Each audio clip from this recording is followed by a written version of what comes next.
Hi, I'm Junior Giscombe, and you're watching The Real Soundcheck Podcast.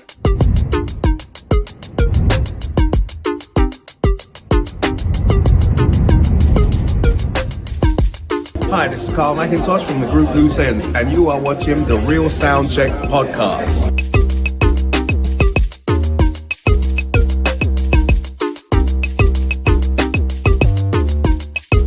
What's up, people? This is your boy Omar saying you're watching the Real Soundcheck Podcast.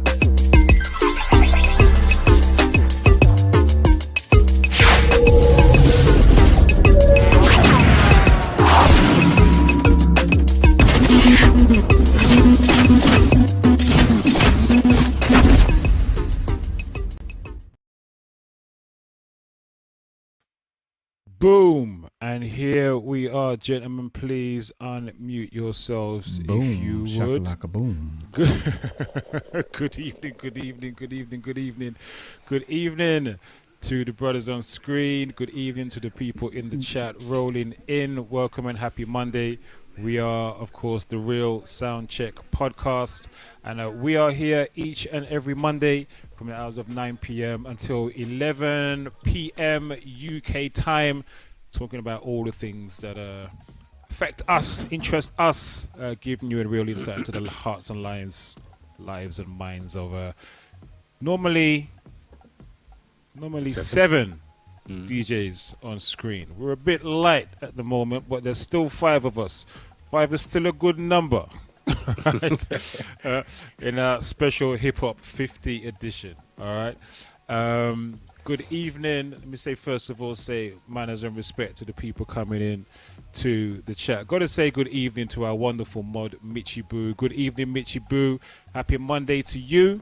Great to see you. Good evening to Kim Wolves. Happy Monday to you as well, Kim. Hope you and yours are all well. Good evening, Natasha 0702 in the building. Great to see you at the weekend, Natasha. Bless up, bless up. Yes, salute to the family rolling in. Do us a favor, please share the link if you can. Invite someone into the session. Good evening to Kamzi. Good evening, Kamzi. Great to see you in the place. Hope you are well. Good evening to G-Force Leroy in the building. Wagwan, sir. Blessings, blessings, blessings. Good evening to Miffy Moments. Good evening to you as well, Miffy. Great to see you in the place. Happy Monday. Salute to all the family rolling in. Do us a favor, please share the link with someone if you would and invite them into the session. Good evening to the brothers on screen. Dave Knight. AKA, there's too many AKAs. I'm not even going to go through them. Greetings. Greetings, sir. How you doing? Good to see you. I'm good. Good to see you too, man. Kinda. Good to see you Kinda. Good to see you. Kinda. So I just disappeared. Someone was banging on my window. I was like, what? Who? Oh, really? So, You're saying, you're supposed to be on, mate. Where are you? You're late. I'm waiting for you. You're supposed to be on. Oh, man. How you guys been? Good, man. Can't complain. Can't complain. Yo, people keep asking me where I'm getting my t-shirts from, bro. Every time I'm busting one of them new tees for me, they're asking me. I feel like you need to start pushing that out there more, bro. Everyone's asking me, where are you getting them t-shirts from? PeaceLoveandT-shirts.com. All right. Peace, and love, Instagram as well. T-shirts.com. Peace, Love, and T-shirts. Insta as well, innit? Yes, there's an Insta there. And Peace, Love, and Plantains where a lot of the shenanigans happen too. Boy, if there's any kind of food, beverage, or whatever that you like, I'm telling you, Dave Nat's got it in a t-shirt. That reminds me, I need to add a couple. There's a couple suggested. I need to add them. Like what? Oh, man. Did you get the breadfruit one? The brick there you go. See, that's one of them. Right. I need to sort that out. Need to sort that one out. We need that breadfruit Definitely. one. Some culinary desires and delights to add. Well, all right. We need breadfruit is the truth. Breadfruit is the truth. I know you must have peace, love. I'm sure I saw peace, love, and dumpling. Yes. Yeah, man. Peace, love, and Peace, dumpling. love, and pepper pot. Is there a man. puff Peace, puff love, one and though? gungu peas. Gungu peas not yet. Sorry, puff puff not yet. Sorry. Gungo peas. Gungo peas is there. Peas. Yes, gungo peas is there, but not puff puff not yet. You need a puff puff, man. We got fufu, we got wache, we've got jollof, we got kelewele. He's even got Italian stuff. He's got everything. He's got everything. Yeah, there's tacos, there's spaghetti, there's mac and cheese, there's He's got everything. fries, there's biryani, ice cream. All right. You're showing off now. You're showing off now. You gotta expand, Dave. You gotta have peace, love, and folding chairs.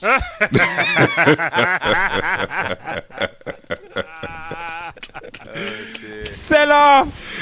Sell off. That would sell off, mate.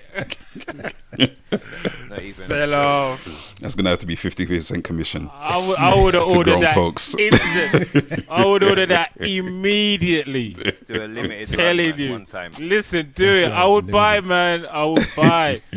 I'd buy in different colors, mate. Wait, the chair was white, wasn't it? Yes. Yeah. Yeah, so that's gonna be the not the t-shirt black and then white writing. Yeah, Why man. folding chairs That's matter. that's cool, man. What? It's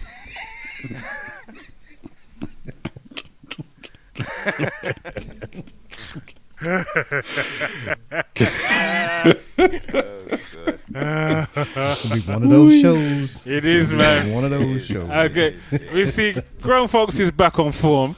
He's back on form this week. Good evening to the Diva Speaks. Salute. Mad love to you, Diva. Evening, Good to see Diva. you in the place. Good to see you in the place. Hope you're well. Still Hope in you're the well. office, unfortunately. Oh man. All right, try and hold it down, then. We're not gonna be trying. So I'm just warning you. You have to try and hold it down. We're talking all things hip hop tonight, and the special hip hop is 50 edition. All right, that's what we're talking tonight. Mr. Diesel, how you doing, sir? I'm good, man. Nice to have a night off. Mhm. Yeah, I mean, that's been on the grind, bro. So yeah, It's I'm good. It's good to know that night offs still exist in your world, bro. 'Cause I know you've been at it hard. Yeah, just doing what needs to be done. You know how it goes. All right, good. These things are temporary, man. So yeah, I hear that. it's I all hear good. that. It's I all hear good. that. All right, But good to see you in the place. Yeah, man. Mad Trini, good evening Yeah, to man, Mad big up Mad Trini Trini. in the building. Salute every time. People try and know that we are on Twitch, YouTube, and Facebook right about now. So if you want to send the links or share the links via that way, you can do if you want. We're on YouTube and Facebook as well as Twitch. Friction, Yes, go on in, sir. sir. Yeah, man, all good, man. Man's had all a busy good. weekend. I've been recovering today. Well, partly recovering. I did put a few tiles on the wall, but other than that, I was resting up today, man. So yeah, good weekend, man. Good weekend. Salute Croc for opening the door and inducting me into the Hall of Fame at the Chip Shop. Chip Shop alumni. So yeah, man, we had a good night Friday night celebrating Yep. 50 years of hip hop. So we had a good night, and then the Saturday we was at the South Bank with Yep. Just Vibes crew. Yep. And I really did not want to go, man. I did not want to leave, but I had to leave around 7. I ended up leaving about 10 to 8. But yeah, man, it was a wicked event, man. Just to see the South Bank full from front to back, people just jamming out to all kinds of hip hop. Yeah, man. It was a moment. So yeah, man, had a good weekend. It was a beautiful thing. It Yeah, was man, people there with the kids doing like dance offs and whatever. It Yeah, was man. it was dope. It Yeah, was man. dope. You had like a 7-year-old b-boy versus like a 47-year-old b-boy. Yeah. that kind of Yeah. event. It was going off, man. Yeah. Yeah, So it was yeah. good. And can I just I say was for the upset I record missed as that well, one, man. it was dope. It was dope. But let me just say as well for the record that Friday Night Friction didn't come to just take part. Yeah, I'm just saying. Never come to count cows. Yeah, Friction didn't come to just take. Friction come to take heads. Listen, you only get Say it. one. What's Eminem say? You get one. You only get one opportunity. chance. Yeah, That's one it, man. chance. That was my Yeah. one chance. I thought, make the most of it, man. For real. So I guess people should have been warned ahead of time to protect the neck. I saw what you did there. I saw what you did there. But you're right. We should have. It was literally, and apologies to the people who didn't get their heads up that Friction was gonna be down there on Friday, because it was literally something that we only agreed on Friday morning. We literally spoke about it Friday morning, and Friction was just like, you know what, I'm coming. I'm coming. That's it. I'm coming. It was literally just like that. So apologies for not getting the word out sooner. We will do it next time we do that. Friction comes out, we'll give people a good heads up, so there's enough notice for people to come. Good evening. Although I did get to meet Miss Naturally J. She came out. Yes, specifically to see you. Yeah, Yeah, man. She Salute came Miss Naturally specifically. Jade. And I met Natasha as well. Natasha 0702 Oh yeah, on Saturday. the Saturday. And you met Bruce Willis? Met Bruce Willis as well. So yeah, man, putting faces to names. Yeah. So these people actually do Willis. exist in the real world. Yeah, man. Yeah, man. I saw you met Numbers as well. Yes, yeah. Someone, what was her? I forgot her name. There was a woman come up to me. She said she was at the raid train we done. Oh, The live raid train. Okay. Yeah, We did the yeah. video. Yes, that's right. Okay. So she grabbed. She's like, "Oh, I was at the event." She's like, Recognize you. Yeah. And So that was good. Breeze recognized you from the video as well. Oh yes, that's right. Yeah. Breeze was there, and he was like, Same "What? You was at the video shoot?" Yeah, man. Yeah, the video's doing its rounds. Yeah, Yeah, man. It's all good. Yes, sir. Good evening to Melissa Deans in the building. Good evening, Melissa. Good evening. Good evening to Lady Uzo in the building as well. Good evening. Grown folks, Grooves. Good to see you, sir. Oh man, it's good to be seen, as Prince would say. Man, I had to recover. I was a little tired last week, so I didn't get to make it here. But I'm feeling fighting fit today. So good to be back, man. Good. Nice. You look like you've been in the sun as well, man. You've been in the back garden. No, actually, I have not. No, But you got a bit of a tan. It must be, we ain't had enough sun to be in the sun. It's been cloudy and rainy here in sunny Sanderstead. The mean streets of Sanderstead. It must be that HD camera you got, man. It's that camera. That's what it is. Maybe. Oh boy. Good evening to Shania in the building as well. Bless up. Good to see you in the place. That was one of our last once winners at One Nation Under Blues at Ritzy. It was so funny, man. I had a new deck of cards, and Not a new deck of cards. I had a new deck of cards, man, and Shania says shuffle them up, so I shuffled them up. I said, tell me when to stop when you're ready, and she told me when to stop, and I stopped when she said. And anyway, we started playing Play Your Hand Good. Them shits was just in order, man. Them shits was just like Queen, Jack, 10, 9. Lower. It was lower. Lower. And the last one, I didn't even ask her. It was like I had a 9 up. I said, anyhow, this next card is an 8. Held it up. It was an 8. Oh no. Wow. It was a joke. It's like you shuffled them back into order. You went all the way through, all the way back to the beginning. It was a mad thing. Oh gosh. But yeah, good evening to Shania as well. Miffy Moment said I tuned into Frick this week. He knows his tunes. Blew my mind. Oh wow. Yes, he does. Yep. Oh yeah, I done a man. pop up last night in it. Yeah, I forgot about that. Did you? I was on Mixcloud. I just done a pop up on Mixcloud. Oh, Okay. okay. Yeah. So I was just playing some Miffy's funk, obviously some well rare plugged in groove. because I didn't get that notification. Well, I was actually asking people how they found me. So what I done, I went on Instagram Live, and then a few people went from the live and came over to Mixcloud because I told them I was on Mixcloud. But yeah, okay.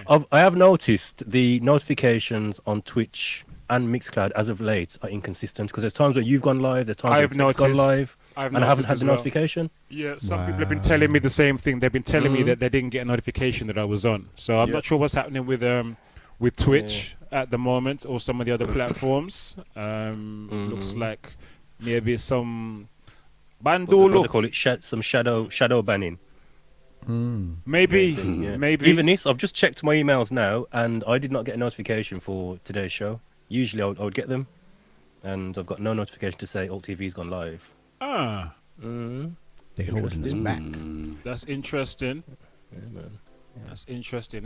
People, let us know in the chat if you're getting the same, please. It's good for us to know these things. Yeah. If you're having a problem connecting with us or getting notifications from us when we go live. Yeah.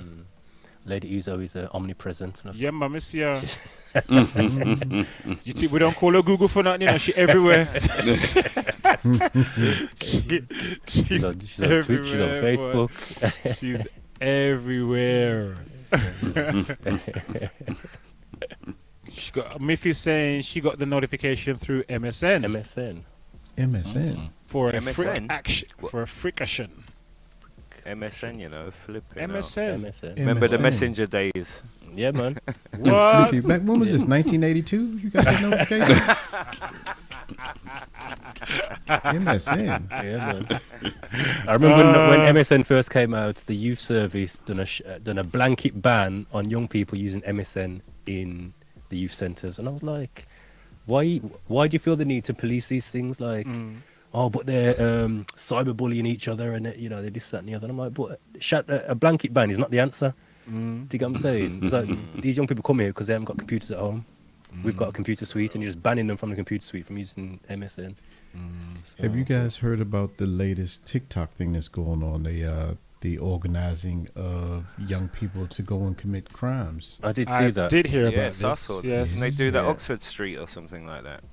Was Yeah, that they for probably- real? Yeah, think so. They've been doing it in California, and I think they did do Oxford Street or something. Yeah, Yeah, I think it that's- was this week. So I saw a short clip of that footage, but I didn't know the context, so I didn't want to jump to any conclusions, because you know how sometimes people can just share a little clip of something and they just take it out of context and it becomes something that it completely isn't. So Yeah, yeah. Same. I didn't know exactly what that was, so it's I'm certain if that's what it's being used for. But then on the flip side of that, I did a DJ set on Saturday, and one of the other DJs that was playing there was saying how she did like a 24-hour stream on TikTok, no muting, no copyright issues, no nothing. And she's like, TikTok is the way to go. She don't have any problems with any copyright, muting, whatever, when she streams to TikTok. Just get those 1,000 followers and you're good to go. Yep. So it's definitely something for us to start looking into. Any hoot. Can I quickly? 'Cause Yes. I didn't mention. I want to shout out MJR family. I played at Mikey Day in Clapham Common yesterday, which was a very nice thing, celebrating the life of Michael Renee. So, yeah, big up everyone that came to Clapham Common yesterday. That's Butch the was artist, there. right? That's the artist. Michael Renee, no, he organised. I can't remember the name of the getaway. There's a certain getaway, a particular getaway. My bad. That he was kind of like the head. He got a lot of people together and whatnot, and done these getaways. So like he passed a few years ago. So it was like a celebration of his life. Okay. You know what I mean? But it was nice. People really, really turned out, come down with their marquees and ting. Like I said, Butch passed down. I was there. Uzo was there. Shania was there. You know what I mean? The kids came down. It was a niceness. So yeah, big up the MJR family for inviting us down to play as well. Thank you. Nice. Yeah, just wanted to shout them out. Cool. Respect. It looked like it was well packed from the little clip that I saw. Yeah, if you look like nice, it was. Big up GeForce Leroy says, please leave TikTok out of your streaming plans. That platform isn't really what it appears to be. Darkness. Wow. Darkness is spreading. Darkness. So yes, well, I guess it's certainly something to even Like, more where so, I isn't guess, for us to look into. Yeah. Yeah, where isn't? That's the other thing. Where isn't? Where isn't there darkness? It's true. Yeah. It's Oh everywhere. boy. All right. So we're talking about all things hip hop today, as it is of course hip hop's 50th year. We're gonna delay a conversation I wanted to talk about for another week, which was about events. We're gonna do that next week, and I've got that thing on pause because me have some fire me want to throw up on some people. but I got a little insight into it over the weekend, so yes, he has got some fire. No, on his Grok, for the chest. next week, he's just going to be sitting there just stoking that Listen, fire. Just listen. waiting, keeping The the house- coals hot, boy. What? Listen, You know what's good? You know what I'm saying though? It's good to kind of take a moment just to kind of, you get me, let your emotions get out of Yeah. it, and then you can deal with it more from a rational Yeah. Yeah, perspective. maybe this it's good that it's gonna take 2 weeks of simmering for That's me it. to not fling can- pure lava. That's it. You can articulate it better. Yes, Yeah, yes, now the yes, anger's yes, gone. yes. So yeah, we'll do that next week. But for tonight, we're dealing with Hip Hop 50. All right, so I'm gonna have some sexy graphics, and then Frick, I think I'm gonna hand over to you as I think you came up with the format. Yeah, man. For this evening to lead. All right, so yeah, let's get into it.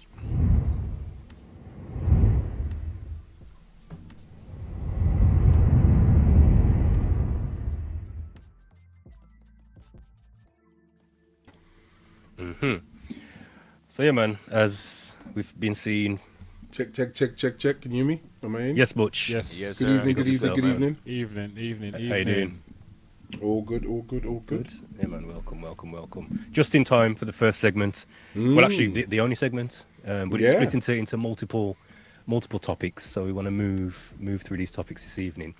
We've been seeing it most of the year. Obviously, everyone knows we're celebrating 50 years of hip hop this year.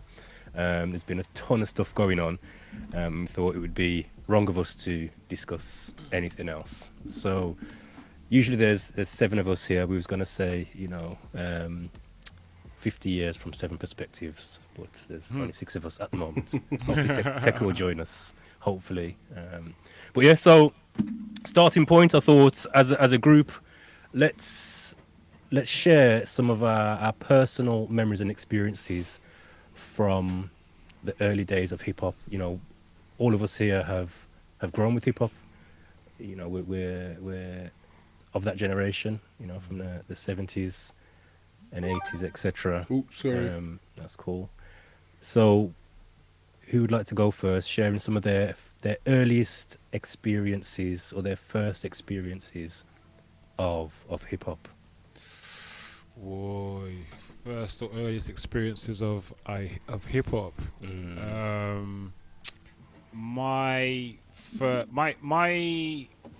I guess my knowledge and love of hip hop began with the old Street Sounds albums, the old electro albums. I don't know if anybody knows or remembers those. Yeah. But that's where it started with me, getting those on tape, because this was before I started buying records and stuff. So everything I had in the early days was on well, regards to hip hop, was on cassette first until I started buying hip hop records. So those electro albums were like, that's where it all began for me. They had it's like, if for those who don't know the Street Sound, it's like you have like, now that's what I call music 1, 2, 3, 4, 5, whatever. So it was like that, but it was just hip hop, and it was just like all the baddest tunes of the day. You know what I mean? Yeah. All foundation things, innit? Yeah, man. Yeah, It's like foundation. Volume 1, I think, had Dougie Fresh, the show on it. I've got it And it probably, what else would have been on Volume 1? Was Tour de France on Volume 1? Possibly. wow. Possibly. But it was that kind of, you're talking early, mid to early, you're talking mid-80s, sorry. You're talking mid-80s. So yeah, that's where it started for me. And then the first hip-hop record I ever bought was actually, it was Jazzy Jeff and the Fresh Prince, Girls Ain't Nothing But Trouble. No. First hip-hop record I ever bought. And incidentally, that's also the first hip-hop record Shorty Blitz ever bought as well. So yeah, first hip-hop record I ever bought was that. And then it just went on from there, man. Every little money I got just went on records. So yeah, man, hip-hop was something new, man, because I grew up on roots reggae. And then I started to know about pop music and then soul music. And then when I discovered hip-hop, man, it was just all over. Them electro albums were, man. Yeah. So that was your introduction, was the electro albums. Yeah, man. They just blew my mind. I was like, yo, what is this? Yo, that tune, 2, 3, break. It's just, there's not even no lyric. That's the only words on the tune. But yeah. man, that's all that needed to be on it. That's all that needed to be on that tune. Oh god. So yeah, man, that's where it started for me. That was the thing with electro. A lot of it was instrumental. It wasn't even rapping. Yeah. Those days. Yeah. It's dope beats, man. It's just minimal scratching. Do you know what I mean? Some little basic baby scratching and stuff, but it Some just sounded whack scratching. dope. Yeah. But as scratching was new, it still was dope. Scratching was new, and to hear scratching on a record was dope. It's You know what I mean? It's true. That's why, like, when I heard like Herbie Hancock's Rocket, it was just dope because they were scratching on the tune. Yeah. Do you know what I mean? You just didn't There's really. even a little pattern further on in there. So. Yeah. From Herbie Hancock, Yeah. You know. Yeah, for real. Yeah, man. That was my intro. Those electro albums, man. Yeah. Butcher just dropped. He's going My to say intro- Diesel. Go on. No, I was going to say my intro was very similar to Crocs, but mine was I don't know the date, but I remember it was a Saturday afternoon, and I was sitting in the living room, and my brother's bedroom was above the living room, and all of a sudden the ceiling started shaking. Yeah, and I was even too young to think of that, but anyway, I must have gone upstairs. I've opened his door. He's there practicing all his breakdance moves and what's not. What was he playing? That Electro One. You know what I mean? So from there, when he went out, I went and grabbed the record.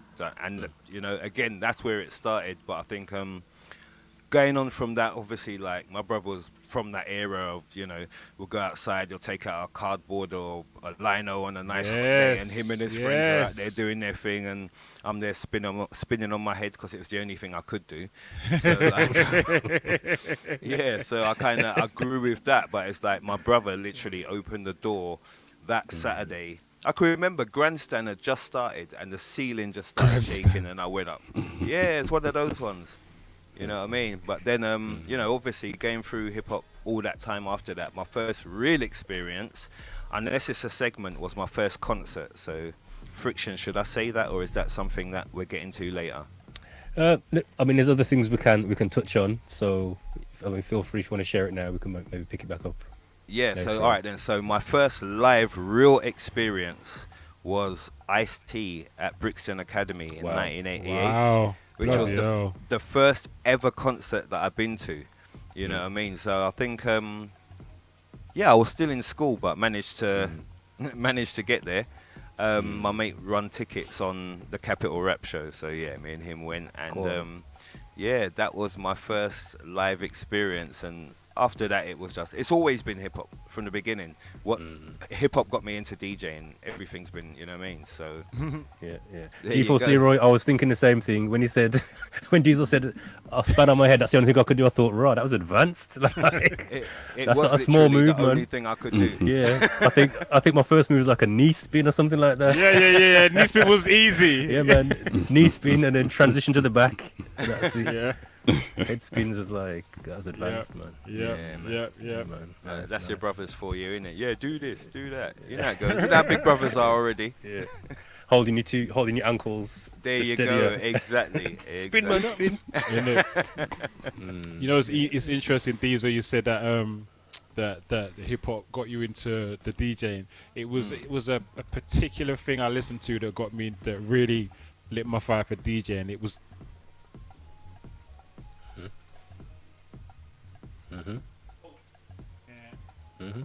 Oh, I got it. Hold on. I thought someone broke in your yard then. That's what I was thinking. I was like, what's he looking at?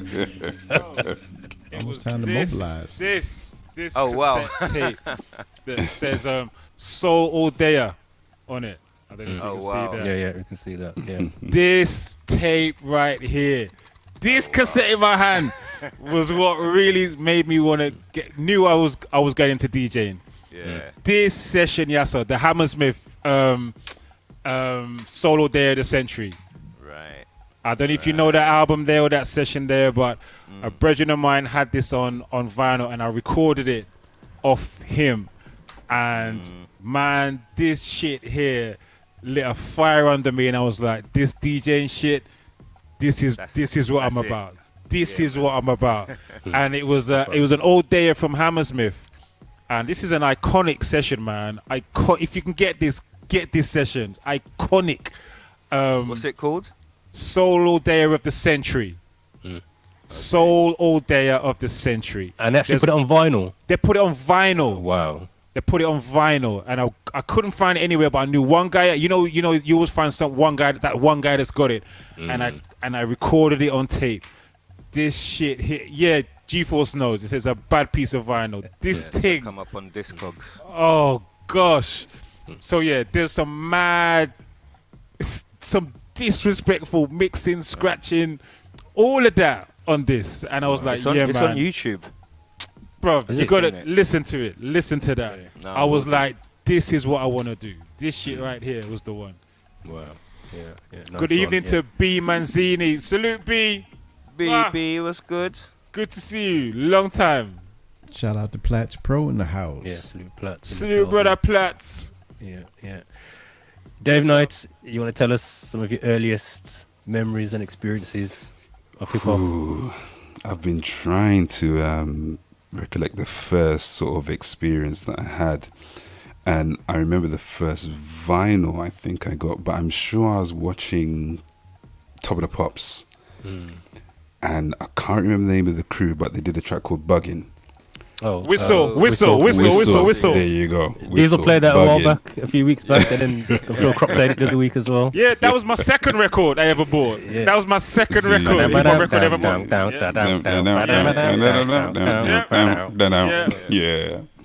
I remember playing that. Oh, wanted to hear that over and over again.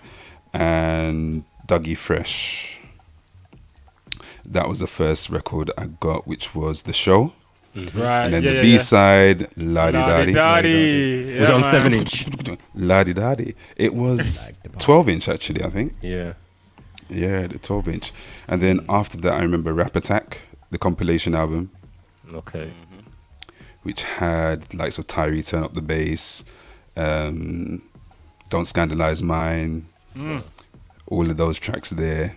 Tunage. Salt and Pepper, Cookie Crew, and then film-wise, I think it was Breakdance that kind of was the first film that I remember in terms of breakdancing and, you know, having the cardboard on the floor and trying to do all the moves. I think there was birthday parties and you were just trying to body pop in your very basic way. Like your arm would just do that and that would be it. But you do that about 8 times per minute or whatever. And that was your version of body popping. You couldn't come close to that. And I didn't try and get the whole broom thing going. But you try and do it without actually the string. You try and just let the broom balance. I tried to pinch it like this in the middle of my hand. I did that. And I actually now remember wanting people at my primary school to call me Turbo. Oh, wow. Yo, Turbo was cool, man. Yeah, Nobody wanted to be Ozone. Nobody wanted to be Ozone. It was because of that. In the pink tight vest. Nobody wanted to be that guy. And it was on account of him being cool and whatnots, and also me being the fastest runner around the school. So it's kind of like a double meaning at the time. But yeah, man. Yeah. And then I remember getting upset when MC Hammer and Vanilla Ice were getting all the airplay. When our peoples were doing some real hip hop and it just wasn't getting the same. But yeah, man, it's been a journey, man. It's been a journey. It has. It's a long one. It has. Yeah, what are you saying, Butch? Some of your earliest hip hop memories, experiences. When did it start for you? Oh man, I didn't get into the 80s. I think the earliest 80s album that I fell in love with, and if I'm right, it's literally on the cusp, 88, 89, is 3 Feet High and Rising. Oh wow, Okay. yeah. That's a good place to start. That's a good starting place. That album I had on tape, and it would just flip over all day. Everything, even the skits, Della Orgy. What else was there? There was. Oh man, the age of skits, boy. Yeah, that's what I'm saying. All the different skits you used to just laugh at, and the different things. For anyone who doesn't know, skits is the like a what would you call it? A break in between the music where they would do something or say something or reenact something or something a little crazy. play or a scenario. Yeah. Or do something to lead into another track. And yeah, it was that. But my earliest, between that album stuck out. I know there was elements around it, but I can't point a finger at it.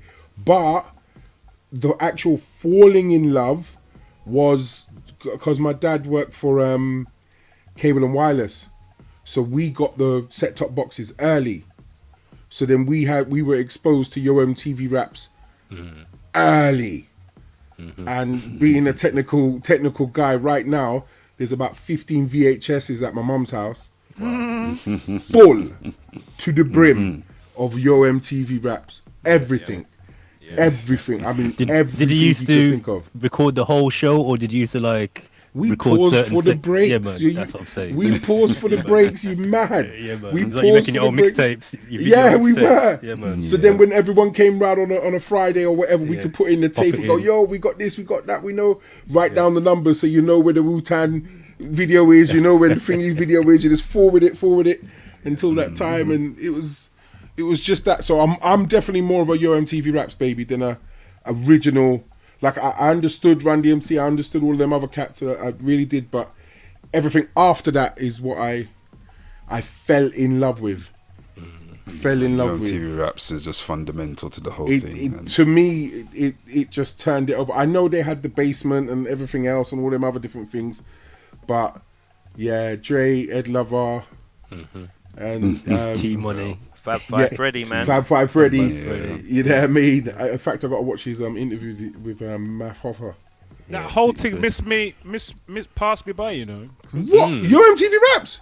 Yeah, because we never had it, and we never had it in my house. If you had it in your yard, you were lucky. Well, we never. My parents never had Cable. that. Yeah, man, we I mean, never had it was- no cable, no Sky, no nothing. TV, We had none of that. See what I mean? This is the thing. have And none of but you got into the more, I would say, more authentic style of hip hop, like the original. purest style, it's true. Yeah, the thingy. Whereas I missed that. I told him I must have been still on my Aha and Thingy Brothers and all of that Capital Radio. Oh, yo, don't get it twisted. I was down with all of that I too. was there. That was that. You know what I mean? To hear all of that. Top 40 on a Sunday. Yeah, man, we What? were there with all that Sunday, too. yo. We were This is- there. You ain't missing Top of the pops on Thursday night. What? This is what I'm The saying. chart show on a and- Saturday. Come on. get- Yes. Yeah. And when Stop in for that, man. when Snap come out, that was my nickname, Turbo B. Everyone started saying, "Oh, you look like Turbo, you look like Turbo," and I had to learn the rap for assembly. Like it had to be done. So there's little elements. Anyway, I haven't told no one that. I've never you told still Do you no remember one. the words? Do you remember the words? Give us the Let opening me start bars. off What's the with my opening rap bars? attack, front to back, with this thing called rap. Something on another level, run up the bass, turn up the treble. Radical mind, page your mind all the time. 714, wind the blind, maniac, radiac, ready again. I'm the lyrical Jesse James, something like that. Anyway. But yeah, but Yo MTV for me, and if my brother was sitting next to me, he would say it changed our lives. It changed our lives because it was just understanding that there was a different level of music out there. It wasn't what we knew as pop. There was something totally different, and I can use the term loosely now, but it was mandem.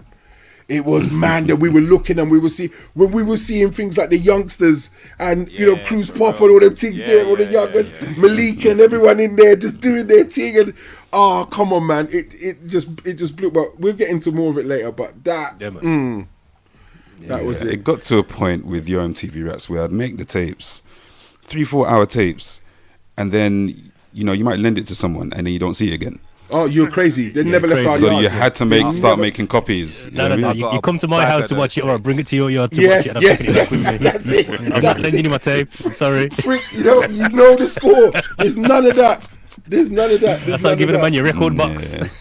None of that ain't happening. It wasn't I got a happening. bag of them videos and they're all recorded on long play as well. So I was like, Yes, we put it on long play. You know about the long Yeah, play man. when So you you record. get- Come on, more bro. on there. Yeah, it you changes got a double 2-hour time. tape into a 4-hour tape or whatever. tape, It's Yeah, I got crazy. bare of them, bro. I got bare. of Oh them. man, but I have to. There's another side of it. I didn't get into, and I have to use his name loosely, like radio. I was into radio because I used to listen to Capital FM when I was younger. But then when I was allowed to stay up late, I realised they had a hip hop show. So when I started listening to Capital, then I found out about Kiss and I The found out about Capital everything Rap else. Show. Yeah, this is what I'm trying to And say. then Max and Dave on Kiss. Right. Max and Dave on Kiss was my go-to show that also made me fall in love with hip-hop because we would chill out together, summer holidays, everyone's chilling, you're allowed out a little bit later. That would be the show that we would click buttons on, record, and then I would be the one in. I might have mentioned it before. That's my first DJing thing. Was DJing Max and Dave's show in the roller disco on the summer scheme, playing the songs from their show in the week. Do you get it? Because the roller disco was on the Friday, their show was on the Wednesday, so I would have all the fresh tunes ready for the roller disco. So between MTV Raps and Max and Dave. And then when I found out Shorty was doing some of the mixes and everything, I was like, oh, the world is so mad. And then 15 years later, or less than 15 years later, playing alongside Davy J and meeting them, and it's wild. I mean, quick shout out to Platts, because he also mentioned The Box, which was the other one that I used to get some tracks from. Because The Box was actually where I first discovered Wu-Tang, and that's where they did their own video. And so it landed on The Box, didn't land on MTV.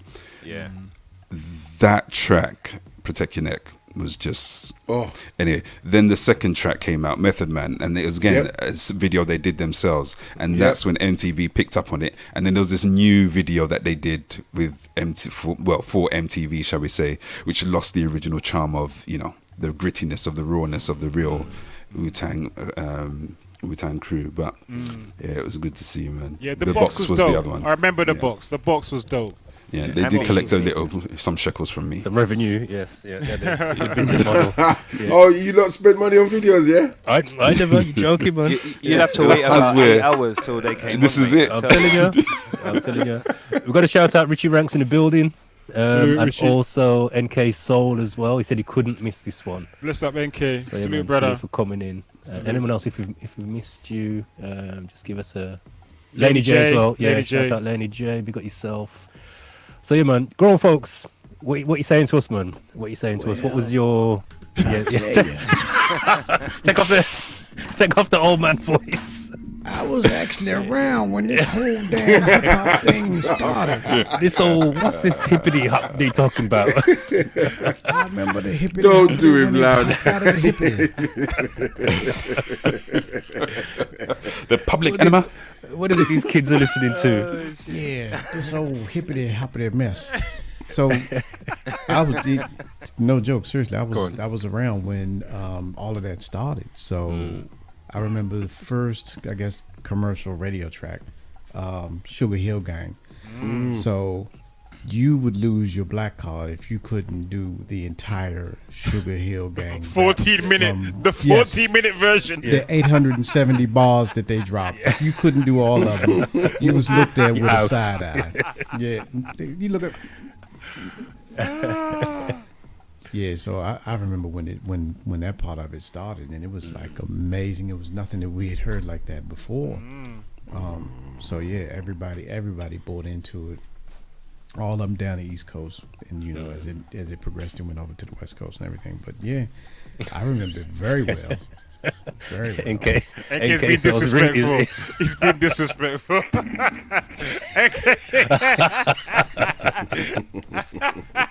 Just about. For those listening to the audio, NK Soul said grown folks taught DJ Kool Herc how to DJ. The founder, the founding father of hip hop. Come here, boy, I'm trying to scratch. That's right. I was there the night of that party. I remember it well. It smelled like bad feet and cigarettes.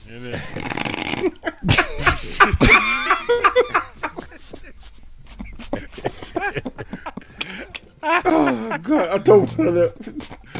Oh gosh! What was it like? What was it like though? Like, I have to ask a really sneaky question, but what was it like being over there? Over there. Mean, it was electric. It was something brand new. You could tell it was something new that was going to be big, and it caught on like wildfire. It didn't even need a whole lot of promotion. It was just something really different. So it was energetic, and that's what really started. People wanting to rap when they could see that you could tell a whole story, you could visually see what they were trying to say, going over to your friend's house, chicken tastes like wood and all of that kind of stuff. Man, people could see that and be like, relate to it. Like, I've been to that and I know what they're talking about. So it was amazing. Oh, excellent. Yeah. Diva asked a question to grown folk. She said, what was first, Jocko Rhythm Talk or Sugar Hill Gang Rapper's Delight? For me, it was Rapper's Delight was the first one I heard on the radio. Yeah. Yeah. Now, New York may have been different. I'm from D.C., so New York may have had different stuff on the radio. Okay. Yeah. That was my starting point, just for me to share my early memories. So I was fortunate to, my parents actually moved to Flatbush, Brooklyn when I was about 5. Stop it. Yeah, man. Yeah. So we left the UK because my grandma was in New York. My uncle was over there as well. And there was an opportunity for them as a young couple with a young family to move out there. So at 5, we sold up and moved to New York, man. Straight in the middle of Flatbush, Church Avenue, right by Prospect Park. Oh, wow. So I landed. Obviously, I was only young. I was only like 5. I landed when hip hop was kind of started to really boom. It was like 81. I think it was around 80, 81. And then we left because obviously it was when hip hop started. The whole crap thing also started as well. And after about 2 years, my mum was like, you know what, I can't stay here, man. It was getting bad.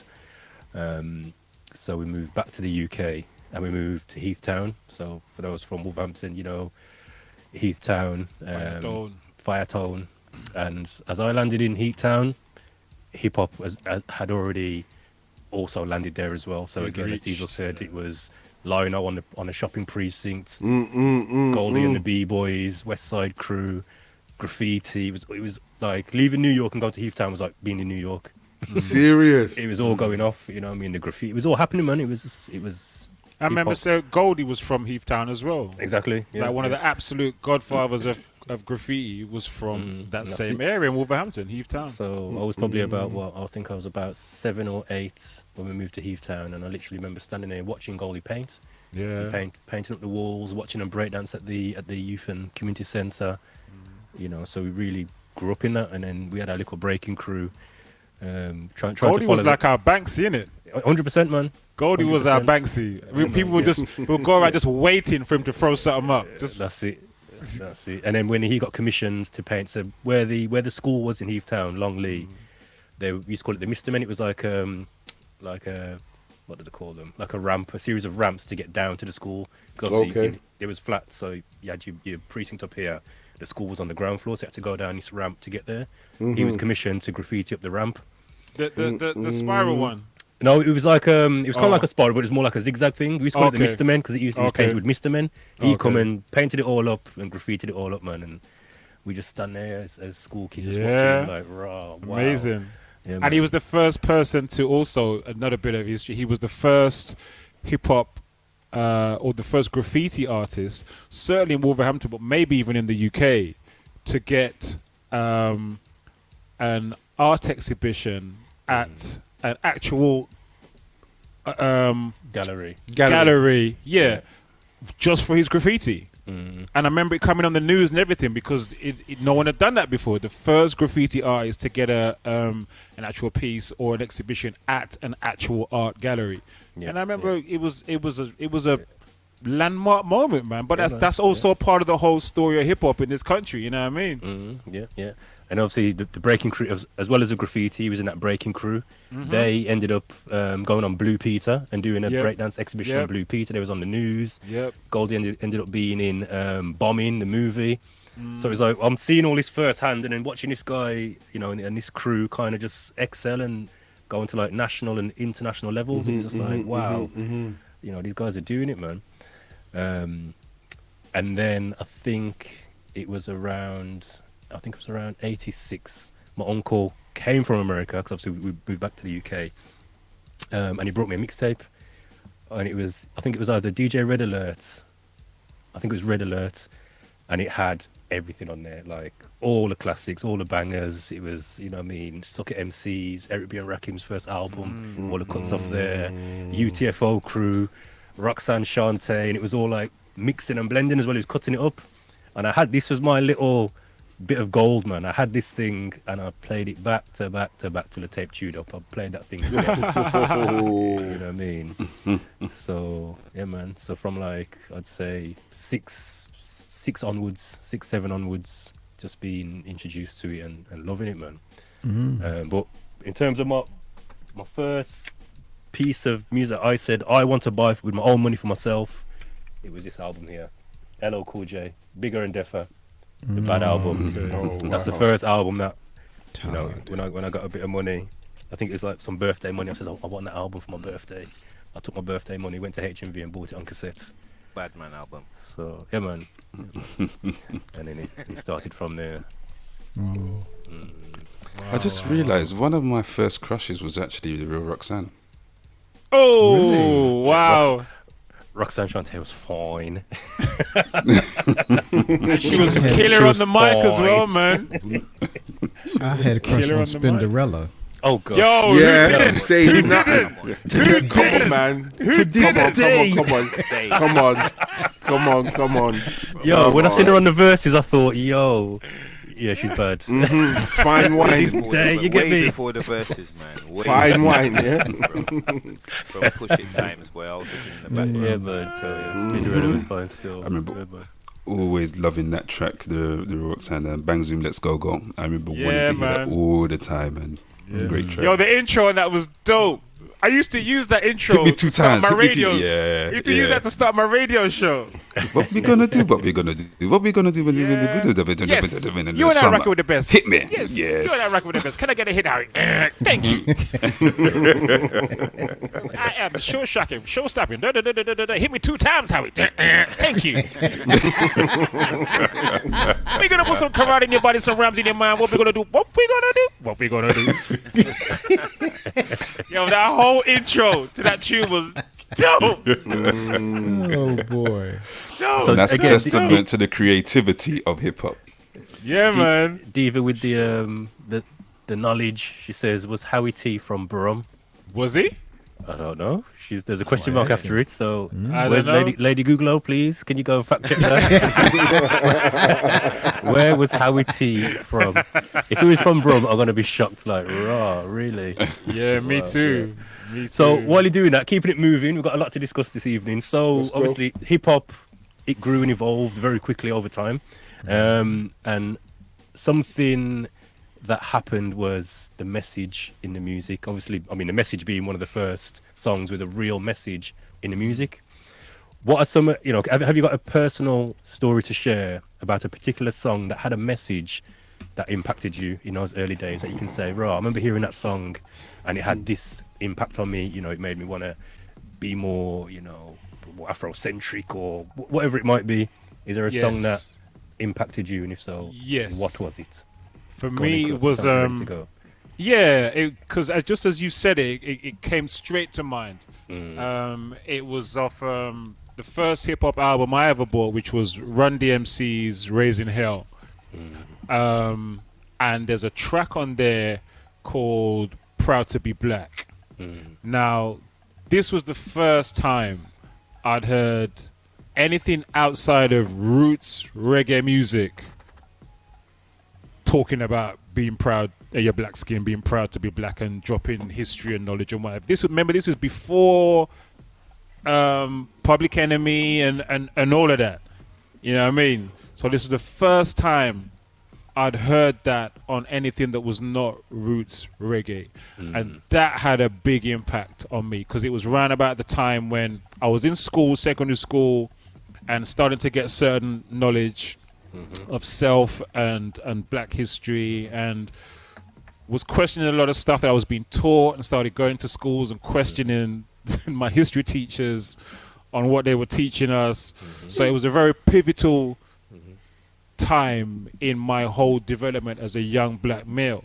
But to hear that on this album, which on the same album just had like so many different influences on it, just like from the dope cuts from the Bob James that went into the Peter Piper and the scratching on that, and to Walk This Way with Aerosmith, and there was just to My Adidas, which was like really kicking. That's one of the biggest tunes. The 808 on that boy. Mate, Listen, and the 808 on Dumb Girl as well. Oh was my god. ridiculous. Oh, you're gonna make me draw for these tunes, man. So the range just on that one album was bad, but Proud to Be Black really stood out for me because I'd never heard anything like that being expressed on a record before. That was something new. Yeah. You know what I mean? Yeah. We'll start from the bottom this time. Grown folks, was there a specific No, message not that you could say? Not really. Not really. No, I can't think of any specific message. I just remember the grooves, the beats, the flows. You know, that whole vibe, but not particularly any specific message. No. We've got a report back from Lady Uzo. So she says, according to Yahoo Finance and Accounting. Multiple sources, you know. Yahoo Finance. and Accounting. Howie T was born in Birmingham but was raised in Brooklyn. Wow. Look at that. Diva's got all the haps, you know. Wow, I never knew that. Diva's got all the haps. Yeah. So Howie T, he was the guy behind, he produced Salt and Pepper and all them guys. Yeah. Oh, yeah. okay. Hitman Harry T. Hitman Harry T. He What I was like also is how involved she with triangulated that information. She went to Google to Yahoo Finance. Yahoo Finance and Accounting. I've never gone there for anything. not even my financial Not even my news. financial information. However, if you want to know about where Howie T was born, that's a place to go. The Soundcheck gets the facts right. Don't muck it around. Come on, man. Yahoo Finance. God. Oh, we are the real fact check podcast.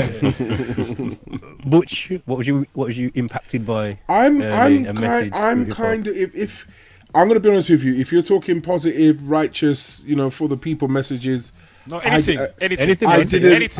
Anything. Yeah, I'm You just could be F the explaining. police, you know what I mean? Yeah, no, I understand. I didn't get into that side of it. I'm gonna be honest with you. It was because my DJ career was just starting to slowly.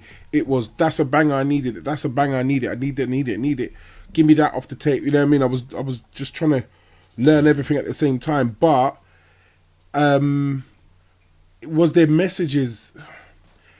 I'm trying to really think. I don't think there was one particular message or anything that really stood out lyrically like that. But I'm not even gonna fake it. There wasn't. It was literally just hip hop in itself, because I that was the one thing. Again, I could fall in love with something like How I Could Just Kill a Man. Something mad wild like that, just on repeat and get it for a day. But then turn round and, as I said, my first album, 3 Feet High and Rising, and just bug out with them, man, and just had some, you know, some cool raps and just some different flows and stuff like that. So it as I said, my DJ name wouldn't have been Butch. I nearly had a different DJ name, which would have been more towards like that flower power, love hip hop stuff, and I nearly had it. Sundance Kid. No, it would have been like, I think, what was his name? He called himself Plug 1, Plug 2. I called myself Love 3 or 3 Love or something like that. It was mad. I was trying to join the crew but have my own name and whatever. But yeah, it was 3 Love or something crazy like that. I wanted to call myself. But yeah, Teddy's racket on the album cover.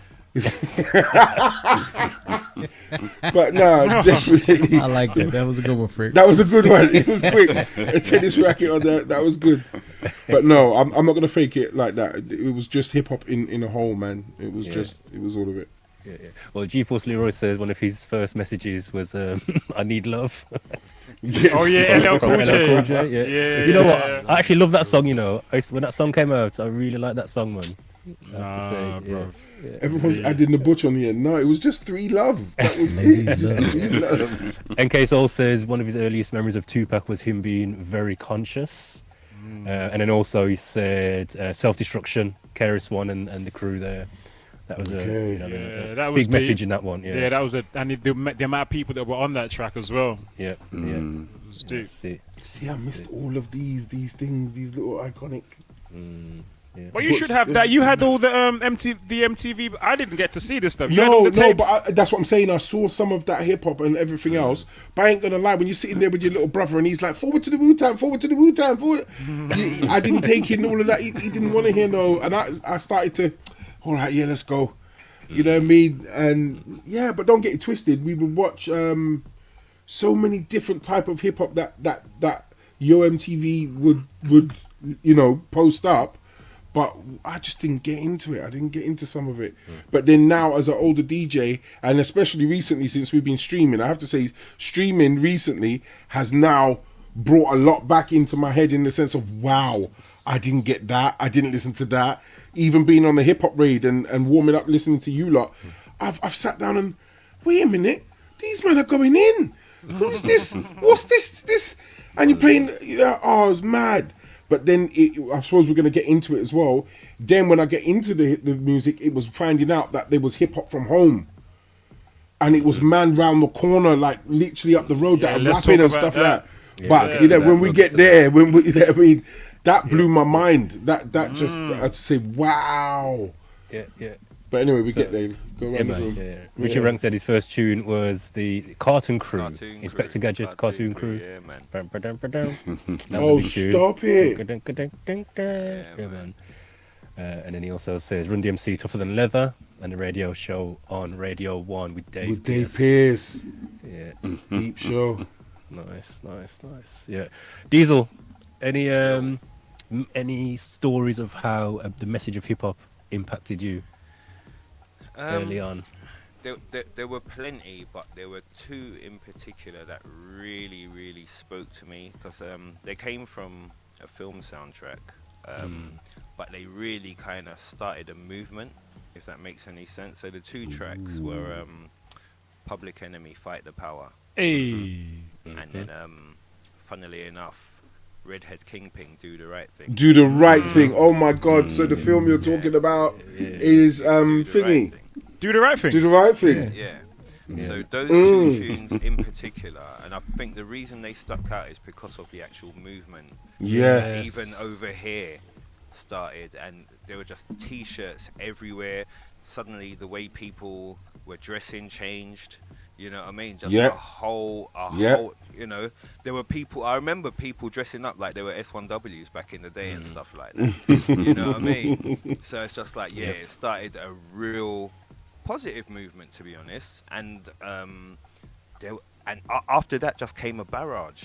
You know what I mean? A barrage of, you had Carl Kanai start with his clothes, you had Cross Colors and blah, blah, blah. All these companies. Oh, we could talk about that. We went from, you see what I'm saying? It really did start a movement. It was what was going on in America, and, we saw it as a film.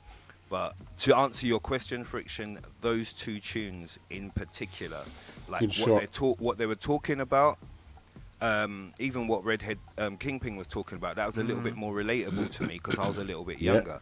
Do the right thing. I mean? Not talking about the black and Fight white the thing, Power, the film and the video, that opened my eyes, and that really opened my eyes and made me realize, this thing is real. This thing is real. You know what I mean? And the life that goes with it as well. So kind of for us as UK kids, seeing that film and what's not, and then hearing the lyrics in those two particular tunes, that drew a picture for me and just showed me, this ish is real. You know what I mean? They're not all just talking crap or whatever. This is their life. You know what I mean? And it hit me that way, man. Big. So, that album in particular, Uzo and I were talking about it yesterday, but that Takes a Nation album in particular, Takes a Nation is the one, man. that changed everything. Yeah, Seriously, man. it changed everything. Takes a Nation was heavy. We weren't talking about Terminator. Before we move to you, Dave, I'm going to follow on from Diesel. So again, Takes a Nation for me. Do you remember they played it on? It was on TV. I videotaped it, and it was the Public Enemy show in London. I can't remember where it was, but it was. I think it was, yeah. And obviously, part of that show is on this album. The intro for the album, London, England. Yeah. Consider yourselves. So that I had that on video, and there's a section in that live show where he introduces S1Ws, And he says it stands for the security of the first world. Yeah, it was Hammersmith Apollo, which he just confirmed. And he goes on to say that we say they're security of the first world because they call Africa and other black nations third world countries, and these ain't third world countries. These are first world countries. I don't know where they got third world from. And I remember being in an English lesson at school, and it was either English or geography, one of them, and a teacher referred to Africa as a third world country. And I just, in my chest, I just felt this fire in my chest, and I thought, nah. Chuck said it's not a third world country, so I need to address this teacher now. And I challenged him, and I says, well, I don't believe it's a third world country. Now, I didn't know all the greater details behind it. All I know is Chuck D said it's not a third world country, it's a first world country, so that's what I believe, and that's what I'm challenging you. And me and his teacher got into it, man. We got into quite a big debate to the point where he was ready to kick me out of the class. And I was like, nah, I'm not having it. Like, nah, it's a first world country. I don't care. But I never had no other argument other than Chuck D said so. You know what I mean? There you go. But that really sticks with me in terms of like taking. Take up the folding chair.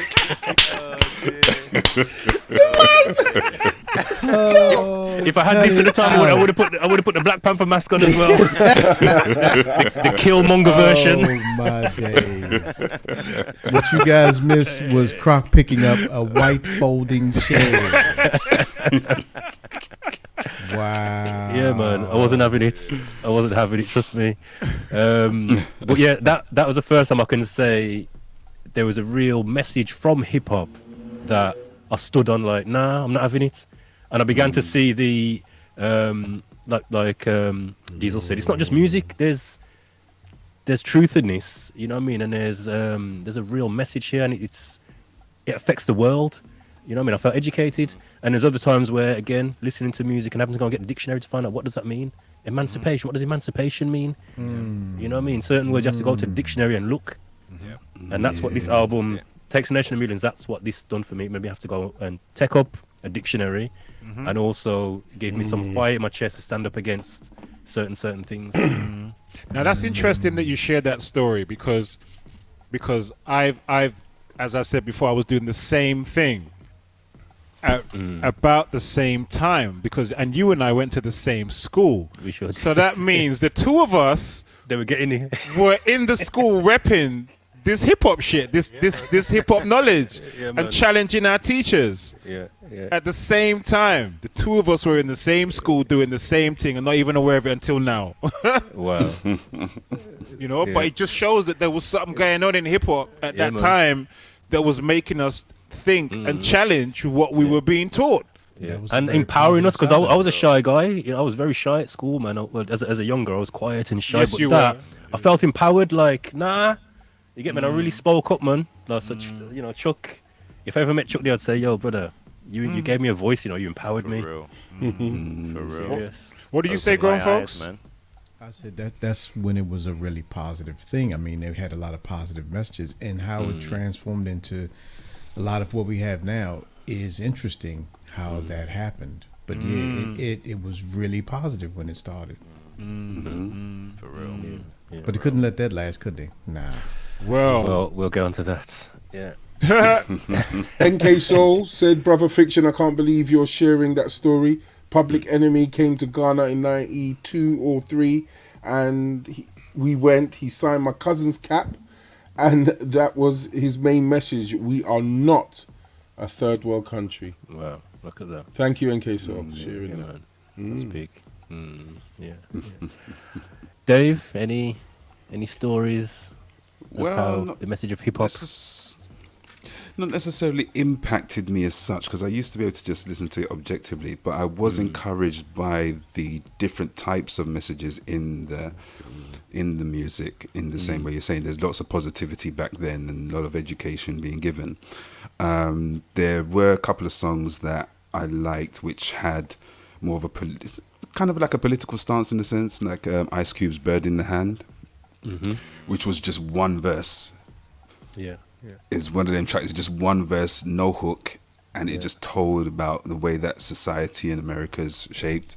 I did like the third verse of Nas I Can. I liked it for the children.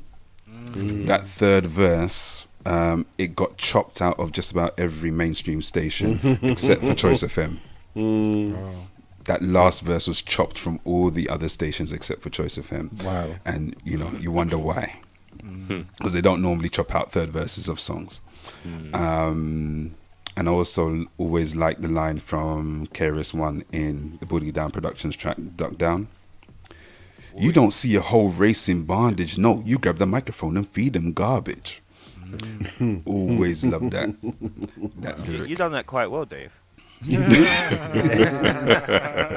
the cadence right and everything. Was it Dave or was it Kelly Welly boy? Ain't it? The hat's low. The hat is low, so you got to be careful. Well, I'm sure we can all share, because we spoke about the positives, I'm sure we can all share a few negatives as well, if we wanted to bring balance to the show. Because I know when I heard Redman, my marijuana intake certainly increased. I remember listening to the album like, yo, It's not exactly negative. Sorry, go on. No. Just before we but, go into the negative, just to add to Dave's thing about particular lines that stuck in your head. There was one that stuck in my head from them, which was from one of Diesel, the track that Diesel mentioned. There was a line from Fight the Power when Chuck says, most of my heroes don't appear on no stamp. Stamps. Yeah. Wow. That really got me thinking. And that got me, is this true? And I started looking like, rah! Yeah. Do you know what I mean? That was one of the lines that really stuck in my head. That really made me go and think. So, yeah. Sorry, I think go on. I was just going to say that song and then the movie Do the Right Thing was culturally, that was a huge impact. You know what I mean? Just the whole message of gentrification, ownership, all that kind of stuff. It was just like, wow, police brutality. We were just all at that age as well, where it, yes, yes, man stepping on your Jordans, like, yo, you're now aware of what's going on around you in the world and stuff. Like that, I think we were like, maybe we just hit that age where, man. Well, it was films like that that were really opening our eyes to certain things and making us think and question what was going on around us and see the world through a different lens that probably we've been hidden from. Do you know what I mean? Or shielded from. Yep. We got a barrage as well, didn't we? We got Menace to Society and all films coming out. Boys in the Hood was wow. A whole different insight to everything. You know what I mean? Yeah. Even there's that scene in Boys in the Hood where the dad takes him to the corner and he starts talking about gentrification. Yes. As a youngster, that went over my head. But when I seen that again recently, I was like, raw, John Singleton was really hitting this message hard, man, on the nose, pushing that message. Yeah, man. And look at a lot of the hood or ghetto areas now. They've been bought up and gentrified. Straight. Yeah. Struggle is real. All right, let's jump forward a little bit. Just one song that kind of describes how I think where we're going, which is the whole journey of hip hop up to a certain point, and that's Common. I Used to Love Her. That track there. Yes. I used to love hearing every rhyme. Yeah. I've heard some people put that as their number one hip hop joint ever. I've heard some people put that as their number one hip hop tune of all time. There are a few that one stood, because even like the production's tight on it. Yeah. Tight, like everything. Yes, y'all. The feeling don't you stop. get from it. Yeah. You know what I mean? You listen Who to that, you produced still that? get the same feeling now that you got when you first heard it. I don't know. That's mad. I'm Let's not have a sure. look. Lady Uzo, please. Can you just confirm who? I'd guess it was Pete Rock. I'm gonna guess. Yeah. And say Pete It Rock. sounds like that bass line is Pete Rock, bass line. Yeah. Richie Ranks wants to know, are we going to open the phone lines, guys? Ooh. These are what we're saying about phone line. Are we phone line ready? Seconds, I'll set it up. There we go. Okay. Yes, Richie. Thank you for the prompt. Richie ready for talk the things. Richie is ready for talk the things. Get you guys But involved. go on then, because we touched on it. What was more of the unrealistic song? Because I don't like the word negative. I think it's too strong. But just that fun side of hip hop that could be deemed negative. Let's.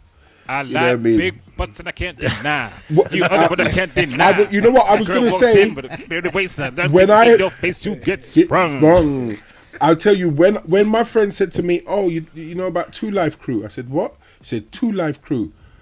When I when I was introduced to the Two Life Crew and what it was about, that was it. That was it. I said, "This is real. This thing out here is."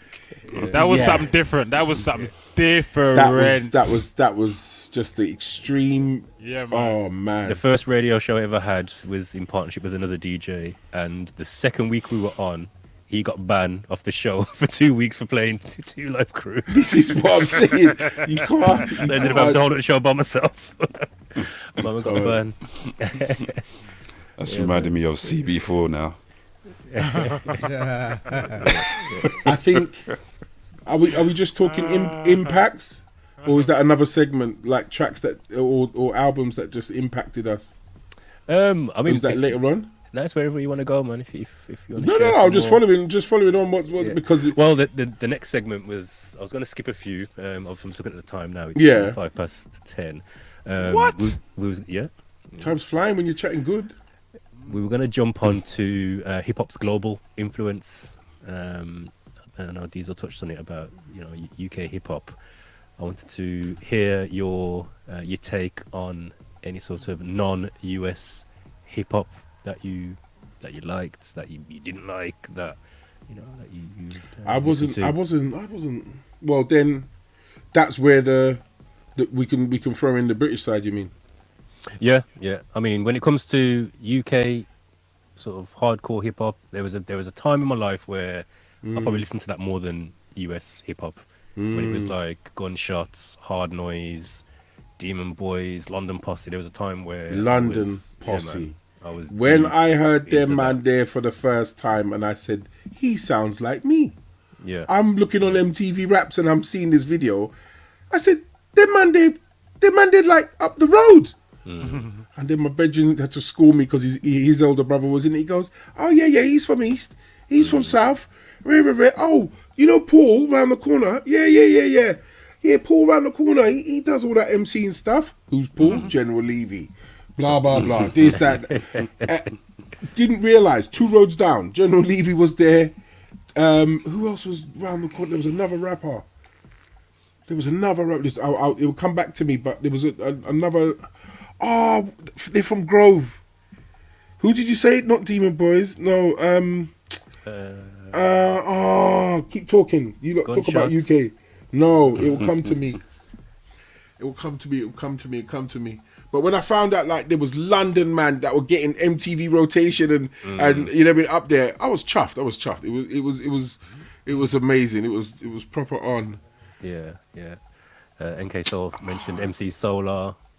He was he Yeah, French? He was a French Solar. rapper, wasn't he? Yeah, it was a French. He did a lot with what's his name? Yeah, There was We some said talk about- about Solar and Guru, wasn't there? Guru. That's it. Guru. Yeah. There was some Yeah. talk after his passing that there was a rumor that they were in a relationship. What? Yeah. Don't know how true it is, but that there was a rumor, yeah, and he held some of his publishing or something like that. Richie Ranks can probably confirm a lot of these. He seems to I heard about Yeah. the publishing. a lot of insights. Yeah. Yeah, I heard about the publishing thing. I didn't know about the relationship thing. Upfront Rudies. That's what Diesel mentioned. What was? What are you saying about French hip hop? I didn't know anyone else but Solar. We went to the DMCs in Paris in '98. Oh shit! And I just remember being outside, and it was like, imagine like the event on. It was like carnival, and it was just ciphers. I just remember being there thinking, raw, like hip hop is really here, and there were just groups of people just ciphering and circles, and man just rapping. And it was like, raw, like they're real out here, man. They're serious out here. It's heavy out there, man. It's very, very. It's a lot heavier than here. I have to say. Yeah. The scene over there is ridiculously strong. Like when I used to go over there every year, and they had their own channel. Like we had MTV Base or whatever it was. They had their own channel. I can't remember the name of the channel, but it just played like so straight hip hop, French hip hop, Yeah. all day, Wow. all day. I'd never seen anything like hip this. hop. And then there was a spot I used to go every year called Châtelet. I used to just shop there for clothes and music, and there was one record shop that was on the corner of the strip I used to go, and it was a big shop, big store, and the whole of the ground floor was pure French hip hop. There was no American, no nothing. The whole floor, and this was a big ass store, and the whole of the ground floor was pure French hip hop. Wow. Like Friction said, when you're walking around and there's this, you know how we used to just like got catch outside McDonald's or whatever as youths and just chat and whatever. There's just bare ciphers going on around it. Bare ciphers. Where the youths them is congregating is just bare ciphers going off. Thing is strong out there. Strong. I don't know if it's still like that now, but when I used to go, a good 10, 15, 20 years ago, it's ridiculously strong, man. Like put us to shame. We talk about the advances, the effort that we put in here. Them man, they were really on it. Really on it. Yeah. I saw a video the other day, some French drillers, man, and I was intimidated. I was in my Real? yard, I was scared. I was like, raw. Like, these guys are Yeah, you carry it. Italian drill. There's a lot of it out there, they were man. going for it, man. Yeah, So, Japanese, Chinese. I don't know what they're saying, but I ain't going down them ends. I believe them. the group Whatever that I they're was saying, I think- believe them. Oh, go on. Go on. No, the group I remember, the Hijack. Oh yeah, man. Hijack. We saw Hijack live in '98, I think it Oh, was. wow. It was Hijack and Leeds of the New School. Terrorist group. Yeah, it was Hijack and Leeds of Oh, the New wow. School at Hummingbird in Wow. Birmingham. Yo, it was crazy. Crazy. Yo, when you Hijack come said- out with the gas masks and everything. Baseball bats with barbed wire wrapped around it and all that. Balaclavas. Yeah, man. It's a Wow. madness. Salute Wiley Cat in the business in the place. Sorry about in the business. In the place says hijack for real. We got The Wiley terrorist Cat. group. Yo, for me, it was all about London Posse, man. When you talk about anybody outside of the UK, it was London Posse star. London Posse. Yeah, I mean, thought them you man, would've they been were the more in that first. caveman side of things, mate. No, caveman. You William remember so. Caveman. They're from Bristol, No, weren't son. they? Cave, Yeah, man. Caveman. Melsa. What I was was the on one? London Overlord Posse, X. man. You remember Overlord, Overlord X? yeah, man, I just remember 'cause they Overlord were X. more up your side from the time, innit? At the time. No, man, Bristol's even further away. Oh, is it? Bristol's yeah, it's to Bristol's the even left. further down south. Yeah, it's nearer us. Oh, fair Yeah, enough. man. But London Posse, man. The London Posse was the Money Mad was the first time I ever heard hip hop playing in a blues dance. First time I heard hip hop playing in a blues dance, it was Money Mad. Yeah. And I found the dance. I found the dance because you just, you know, if you couldn't find where the dance would, you just wind down the windows of whoever car you're in and you just kind of follow the bass. And all I heard was vroom, vroom, vroom, and just followed the bass until I found the blues. And I was like, bro, they're playing hip hop in the blues. First time ever, landmark moment, man. First time I heard hip hop playing a blues dance. London Posse, Money Mad.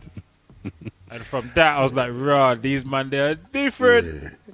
How's life in London? That was it How's for life me. in That London? that was it. That just did it. Same space, but yeah, they made their mark. Definitely. Oh, They definitely Wiley made their mark. Cat, 21 seconds, 21 seconds. to comply. Silver bullet. Silver Man, bullet. like Silver bullet. That's bullet, it. Oh my With god. the RoboCop sample at the beginning. Yeah, man. yeah. And then, and what was it? Bring forth the guillotine. Oh gosh, yeah. Jeez. 20 seconds to comply. Even Oh, I'm trying to Reverend Field remember the was doing rap. that. Oh my god. How could? Oh, don't bug me out. You want to make me geek out now, man? I just remember that in a youth club when that came on. It was fast foot dance time. Yeah, Oh, man. some Yeah, fast foot man. That was dancing. madness when that 20 tune come on, seconds to comply. mate. Oh, that's nuts, dude. Yeah, that's a throwback. Yeah, Melissa, it was a tune. It was definitely a tune. Definitely a tune. Yeah, man. I was gutted this weekend, man, because as I mentioned, I was a big fan of UK hip hop. And I remember when it came to college days, there was a time where I'd walk to college with my headphones on my Walkman, and I had Son of Noise's album, Son of Noise. Yo, You I knew missed that it. album back to back to back to back. And then me and Q Rock, we've been communicating back and forth on Instagram for a while. And then I posted a picture of me at the event on Saturday, and he was like, "Oh, bruv," he commented on my post, and, "Oh, bruv, you walked right past me at the event." I was like, "You're joking." He's like, "Yeah, man, you walked straight past me. You look like you was having a good time now." I was like, "Bro, why you never grab me or something, man?" He was like, "Oh, no, it's all good." Oh, is he it's all one of good." the artists from the group? He was the lead rapper He's the main in MC. Oh, you're Son of Noise, Q Rock. joking. Yeah, man. I was gutted. I was like, "No, if there's anyone I wanted to meet that day, it would have been you." But he just never Oh, happened, that's nuts. Yeah, man. He said I walked straight past him. I was like, "Nah, I can't believe it." But it just shows how much people were there Yeah, yeah. on Saturday. Everybody was, you know what I mean, just hip hop Yeah, was man. fully represented that Fully. day. MC Mello Yeah. was there on stage doing his thing. DJ Business, obviously Yeah. Shorty Blitz. Yeah, Breeze killed it. Breeze smashed it. He But he killed it, always yeah. does. Standard. Yeah, man, it's dope. Fully dope. Fully dope. All right. Anyone else want to chime in when it comes to the global hip hop? We mentioned French I hip think, hop.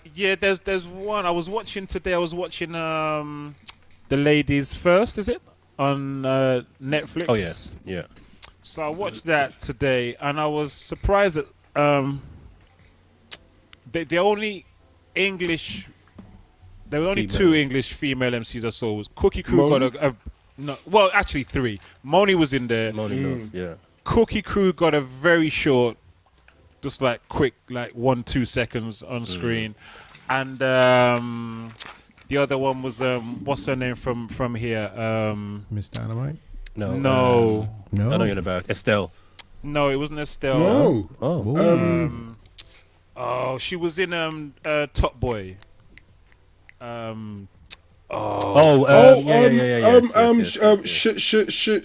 Little Sims. Lil Sims, thank you. No, Yes, yeah. Lil Sims. She was in there for a brief second, but Richie Rax says no. I felt like I don't know why I find that funny. What's that? No, it's Richie Rax another says rapper. no lay. That's the other rapper named Nole. She was in it as well. She But was. there wasn't okay. a lot of UK representation. I thought the Cookie Crew should have got more of a Yeah, mention definitely. than They were did. foundation, man. Yeah. Yeah, They should have and, got a big mention for real. Yeah, and I was surprised Sampa, the Great, wasn't anywhere in this either. You know, Sampa's is very much of this generation, and she's a killer, man.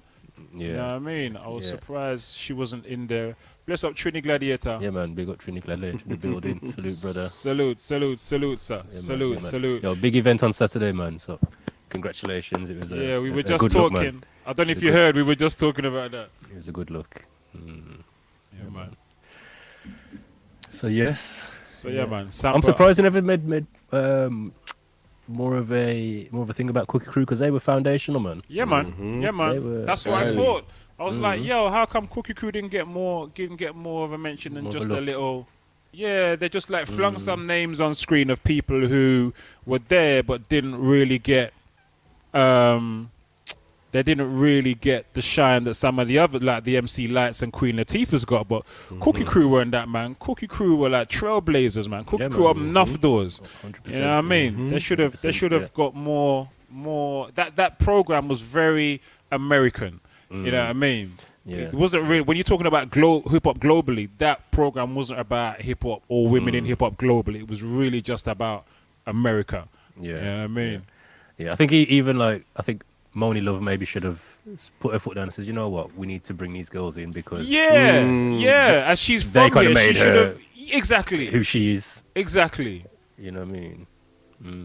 Yeah. Yeah, But if you man. haven't watched it anyway, it's called Ladies First. Is it Ladies First? Yeah, ladies Yeah, first. yeah. It's on Netflix, so it's definitely a good watch, man. It's about the female. Documentary. Yeah, it's a 4 episode kind of documentary. Okay. Yeah. Yeah. Trini Gladiator was saying that we tried to get them for Saturday as Oh, well. wow. Which would have been dope.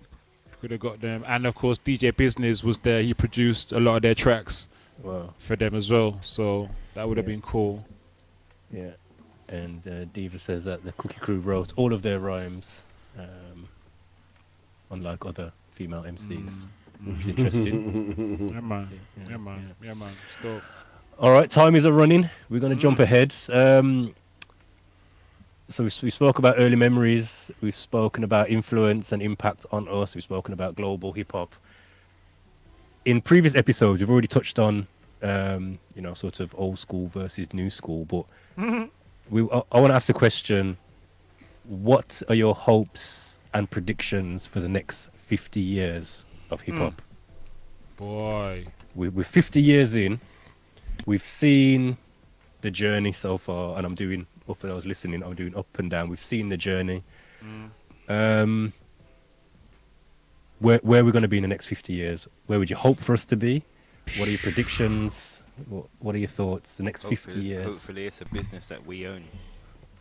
You know what I mean? Oh, boy. Do you want to build on that, Diesel, a little bit?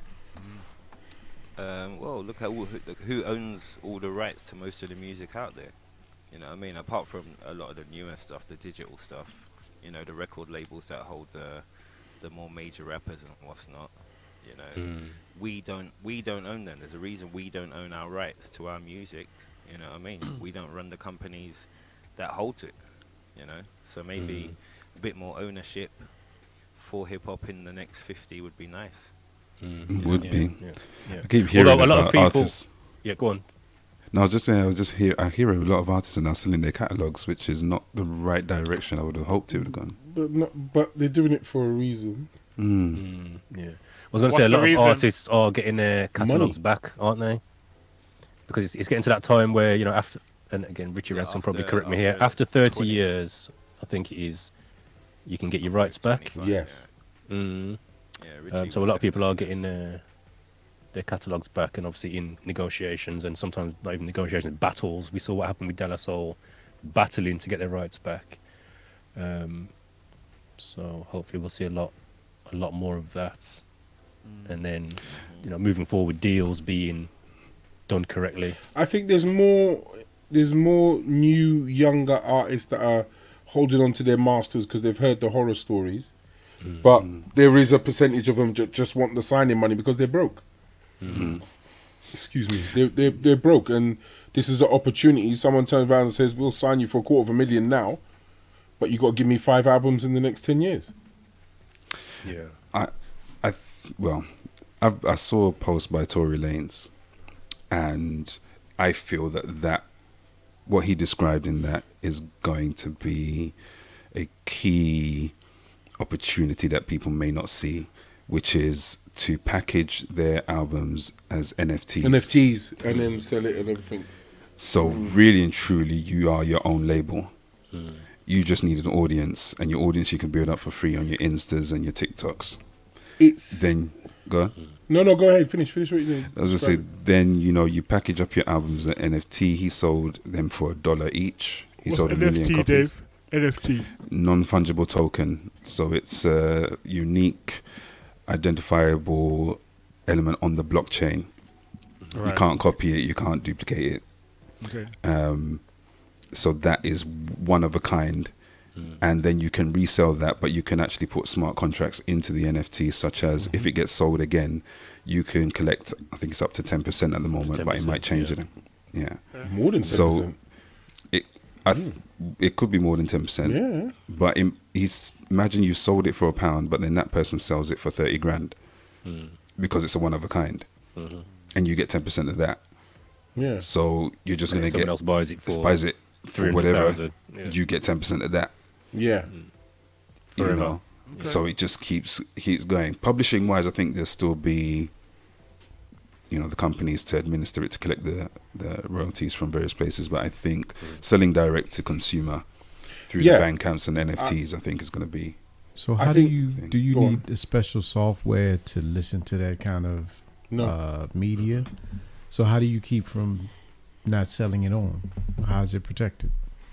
Because it's written on the chain and it has its unique code and so forth, in the sense of how can I put it? Like your barcode on the back of your CD. It's like that, but imagine that as a digital code, a set of numbers that are words that have been put in. It's unique to that item or that list of MP3s and a picture. Then if it is resold as the package, because it can't be unfolded or broken up into bits, like Dave just said, when it's passed on to somebody else for a denomination or money or whatever, the original maker, owner, seller has that code. So when it moves over and it's transferred, they will get paid from it. So what are you selling? One unit or multiple units? You can do multiple. So you could say like, so there's platforms like OpenSea. That's a marketplace. So I can create a digital product, upload it onto OpenSea and mint it. And by minting it, that's how you embed that metadata and put that barcode, that digital barcode on it. And I could say, right, I can set it to say this is a 1 of 1, or this is, 1 of 100 or whatever. You set your number and it will mint each one of those. It will say 1 of 1, 1 of 100, 2 of 100, 3 of 100, etc. Now, if someone buys that, obviously they have bought an original. They've got that specific thing. If they choose to copy that and give someone a copy, that's on them. They can do that. So someone can have a copy of it, just like you could buy the Mona Lisa and photocopy it and give it someone. They haven't got the original. They've got a copy of it, but they haven't got the original. If the original is sold or resold, that's when the artist would get another, percentage. Yeah, that royalty payment. Okay.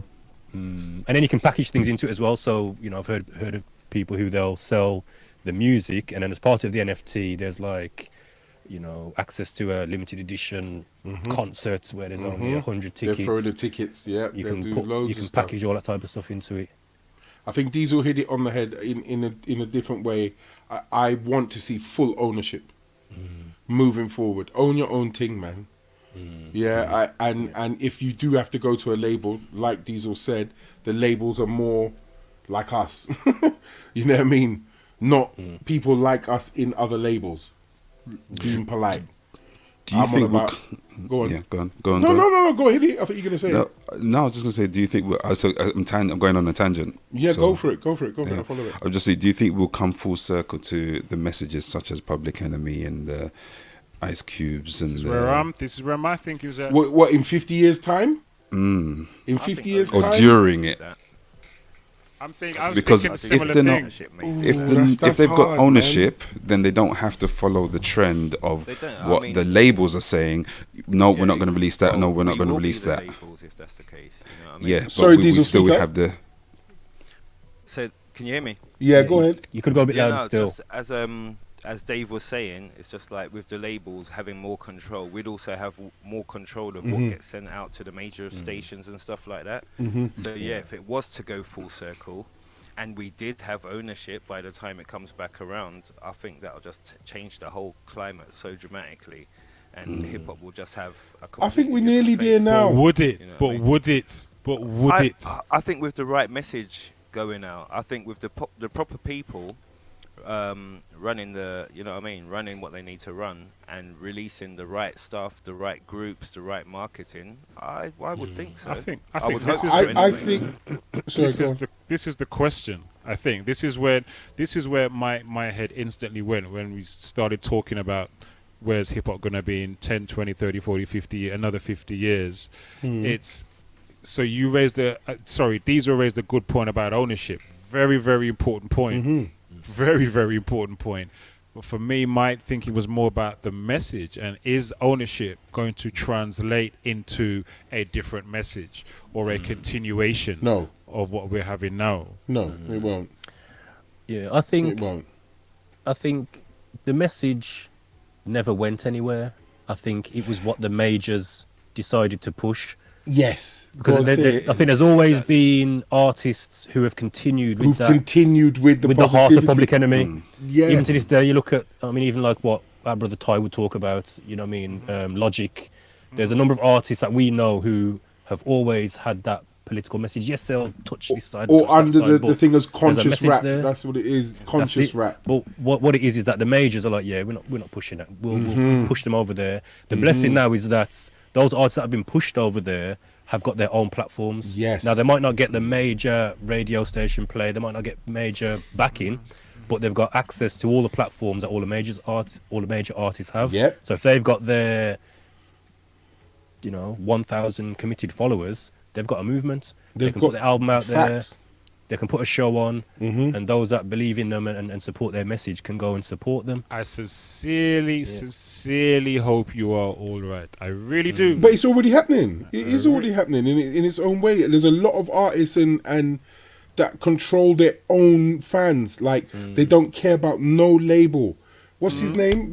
I'm not talking about the ownership. I'm talking more about the message. The message, Yeah, I'm talking about the message. I'm not talking about the ownership. I know that people are owning their stuff more. I'm talking about the message, and is that translating with the ownership? I don't. Yeah, I agreed with you. I don't think it will. I don't get it. I don't get the feeling at the moment. I think to an extent. I think if you're should they be married if you're the together? person again, if you're the person pushing the buttons, let's say Friction is the director of hip hop, and Friction only likes the Roots, for example, and that's all the radio stations are getting. You know what I mean? In that kind of that kind of way, if we were distributing the right stuff to the media that obviously we get a lot of following from, then maybe that way it would change. That's what I meant when I said the right people pushing out the right things. You know what I mean? So But no, go on, Butch. No, I just want to add to it. I just don't think we're playing that game anymore. Which game? That game of waiting for someone to push it out and it being gatekeepered by this and by that, and I think that game has gone. The time it's of going. It's definitely going. Oh yeah, It's okay, going. going. Yeah. But the time of the independent artists owning their own following, creating their own following, selling their own tickets, doing their own tours, and no what we call major label or gatekeeper is involved. I think that time is now. If you're connecting it with a positive message of hip hop, which I think is just a bit risky, but I get it. Yes, there is individual artists that have more of a what I like to call a conscious feel, where they are very mindful of what they put out there and they're mindful of what they say. Like the Rhapsodies and the so forth and whatever. They spin a different style of hip hop compared to Scarlip or anyone that's out now. You know what I mean, on some City Girls or whatever. It's two different styles of raps. You know what I mean? So that's what I'm saying. There will always be that major popcorn push negative hip hop. We're old enough to understand the difference between it. Do you get it? I wish there would be. I don't even. Personally, I would like to see more MCs who are just more dimensional than that. So you don't have to be all ratchet and gully and gutter and whatever, and you ain't got to be all conscious either. You know what I mean? Because we're not a monolith in this thing. None of us are all good or all bad 7 days of the week, 24 hours a day. Do you know what I'm saying? But there's too many artists. They're just like they're one lane or the other. You just either all gully ratchet. Just ghetto foolishness and nothing's constructive to come out of your mouth, or you're all the other way where you're just on a mission trying to counteract the foolishness. I'd love to see more people who just make music well-rounded. Yeah, more. You know what I'm saying? Let me give you an example. Go on, Frick. Kendrick. I was going to say like a Kendrick. Like Good a Kendrick, balance. yes, or even in speaking of that thing I was watching today on Netflix, that Ladies First, and when Lauryn Hill's album, The Miseducation, won a Grammy, that album was just, it had everything on it. Yeah. Do you know what I mean? He had her just like total straight lyricist, fire. Yeah. But then I think we've had that. The relationship stuff, the one she named after her son. It was just everything. It wasn't one or the other. Do you know what I'm saying? And being funny, I think we've got close to that with someone like Little Sims. That's the next generation. I think Little Sims has done that. She award-winning, you know what I mean, globally recognized. We were lucky in this generation to have someone close after Lauren who can do that, and she's British. You know what I mean? I think they are out there. But the other thing that I think in the 50 years of hip hop, like the next 50 years of hip hop, I think it's going to be harder to find those artists because hip hop and music is already saturated already. Like before me, like going to get an album, I knew it was coming out. A magazine or something told me. I would go to the shop. I'll be able to find it. Now I'm missing albums. Someone says to me, blah blah blah's albums come out. Artists, man. Yeah, and not knowing artists, and I'm like, wait a minute, who is she? Where's she come from? Oh, she's been out 2 years on da da da da da. I'm like, who's mailing this stuff out? Who's doing the marketing? You know what I mean? I would love to have a good sit down with these people in the record industry, coming from it myself with the short time I did, and say, what marketing are you doing? You're just relying on statistics. Talk to the artists, because we're trying to advocate. We're trying to advocate ownership. We're trying to advocate moving away from ownership and control by the labels. So the conversation is to be had more with the artists about how are you marketing yourself. Yeah. How are you getting out? Don't rely on these, because clearly these labels are not doing it for you. They've stopped doing that years ago. They only take people who have social media presence. That's what we're even being bothered with. There's no more development deals. There's no more that kind of stuff. Yeah. How many first thing views they you got ask on you, your last how video? many? What's your social media? That's the first thing they ask you. They don't care enough about the music. The music doesn't mean anything to them. Yeah.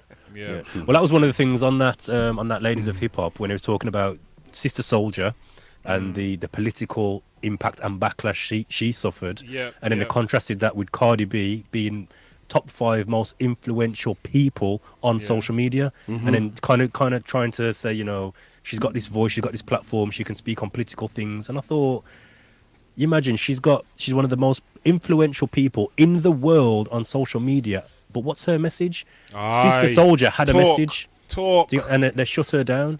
Yeah, man. You know what I mean? These women have got platforms and have got followings. But what is their message? But what's your message? What are you saying? Your message is WAP. That's your message. Your message is WAP. That is your message. That's your message. That's your message. Yeah, you've got millions of followers. And again, you know, even speak about balance. You know, as a but come on, let's be real. In the last, I'm into some of that, but give me balance. I hear what you're saying, but we all know. Let's keep it real, right? The positive stuff does not get promoted. It doesn't get promoted. Let's keep it 100. Let's not skip over it or whatever. No. Any conscious, like proper rap, whatever, does not get the same push, billboard, buses, rare, whatever, as that ignorant stuff. And you know what else? Those people that make that hip hop, they don't care. And that's they're on a different mission. They're on a different mission. They're not about numbers, likes, and followers and all that shit. They're on a mission to put out the pure, to maintain the integrity of the art, man. Do you know what I'm saying? Before the money. What happened? Not anymore. Integrity of the art. There were plenty out there that are still on it. When India.Arie was speaking recently about the whole Essence Fest controversy, and she was saying, look, there's many people over my career who have told her that the way she's chosen is not the most profitable way, because she's speaking about empowerment of black women and socially conscious things, and commercially, financially, that wasn't the way, but that was the way she wanted to go, because that was her mission.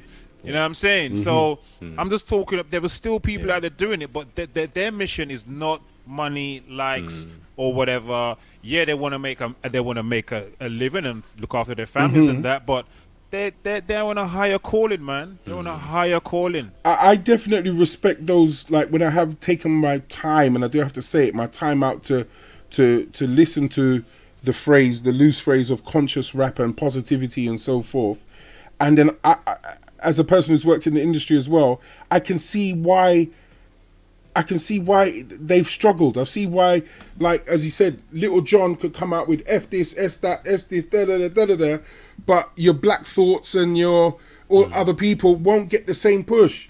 Yeah, I can see what I can physically just see. But you know what Black Thought gets more of? Respect. Right. But then, you know what I mean? But as you just said, is it paying his bills though?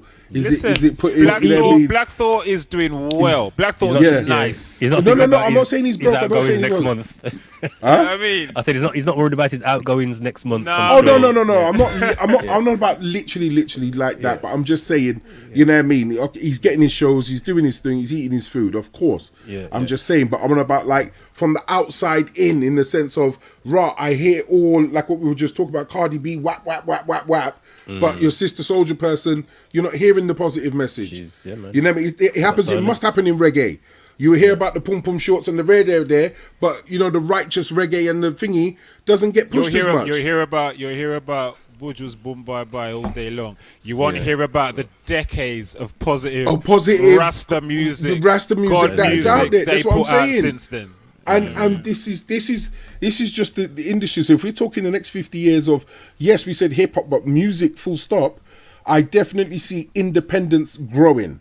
That's one thing I see in the next 50 years. I believe independence is going to grow. I just remember the artist name, Mr. Ryan Leslie. Anytime this conversation comes up, I always say to people, go and research Ryan Leslie and what he did with SMS. If you can do that with the social media that you've got today, you've got it in the bag. Because what he done with, he just sold it directly, didn't he? WhatsApp him or something. The SMS. He come up with his own SMS code with his own phone, one phone, and he contacted everyone that contacted that number when he put it out personally. So it grew from 50 people to 100 people, whatever, to the point that he could put out an album with no promo, with no label, put it out by himself and tell people it's available now. Bang, bang, bang, bang, bang, bang. Buy. They would send it out, get the message, get the code, buy it. The money goes straight to him, all off of one phone. And he created his own text account. He created it. He coined it, Superphone. Yeah. And that's what I'm saying. You build your own network. You build your own following, and that's all you should be cared about. Why are you caring if BBC Radio or this radio is not playing your song? Who cares? My 1,000 people like it. Let me give them more. And that was his thing. I don't need you lot.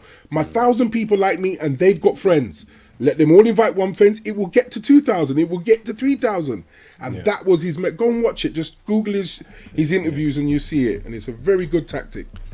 I guess that brings up the whole... Well, you can have the independence all you like, but the narrative and the mainstream media outlets will still not be controlled by us unless we get control of those somehow.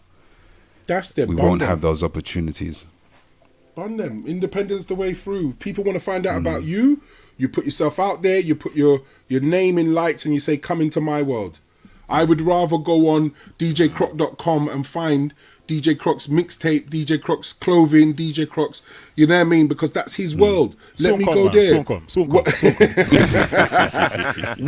Why am I going to, no offense, why am I going to bbc.co.uk to then go to Croc's thing to again get inside there? I heard about Croc. What's his .com? That's the next thing. Yeah, true. What's his .com? True. Bang, that's it. I'm going in. That's what I want to see for the next 50 years. Yes, and that means you only follow who you respect.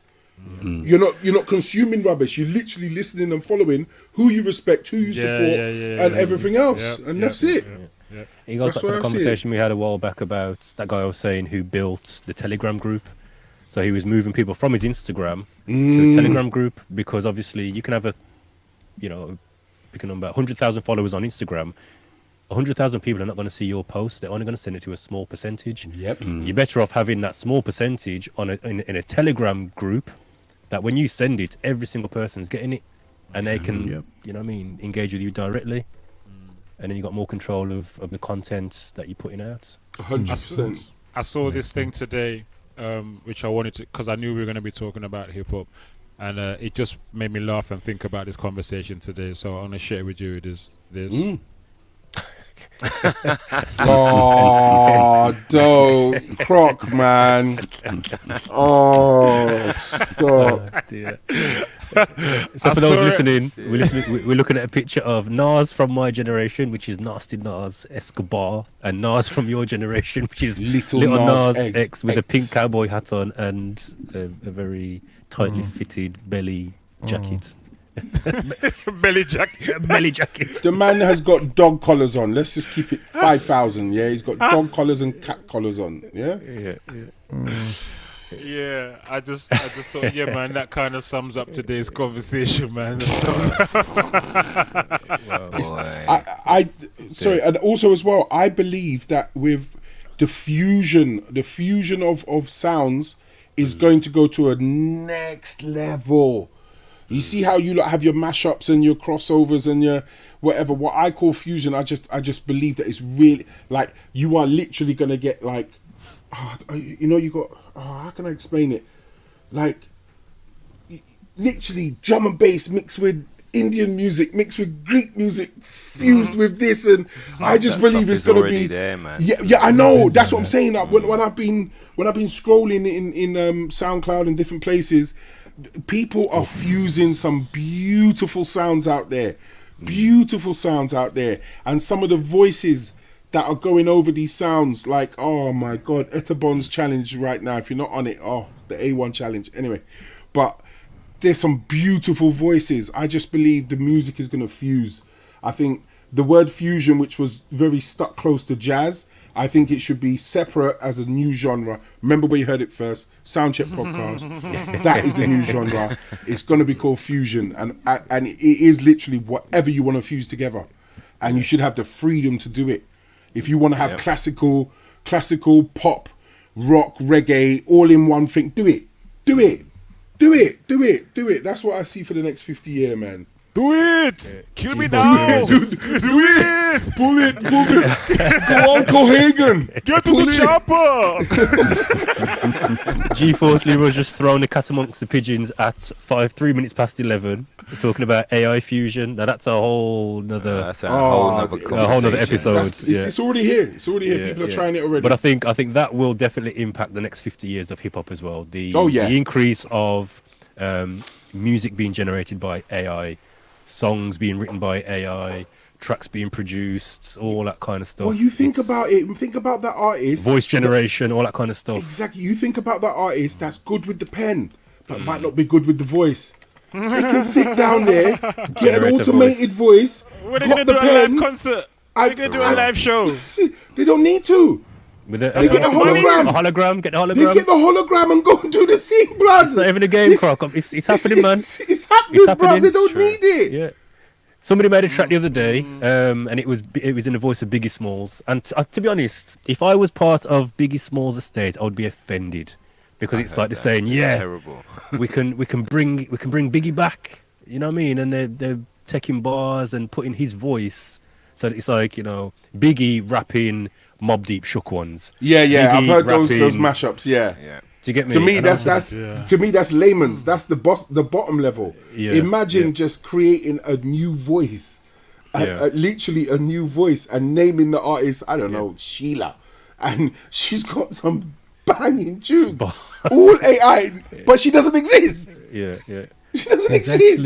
There's actually Already a happened. supermodel that is an AI. Yeah. Is that the dude? The black woman. No, it's a woman. Oh, Is it the black woman? Yeah. Yeah, I saw that. Black woman owned by a white guy. gentleman. Yeah.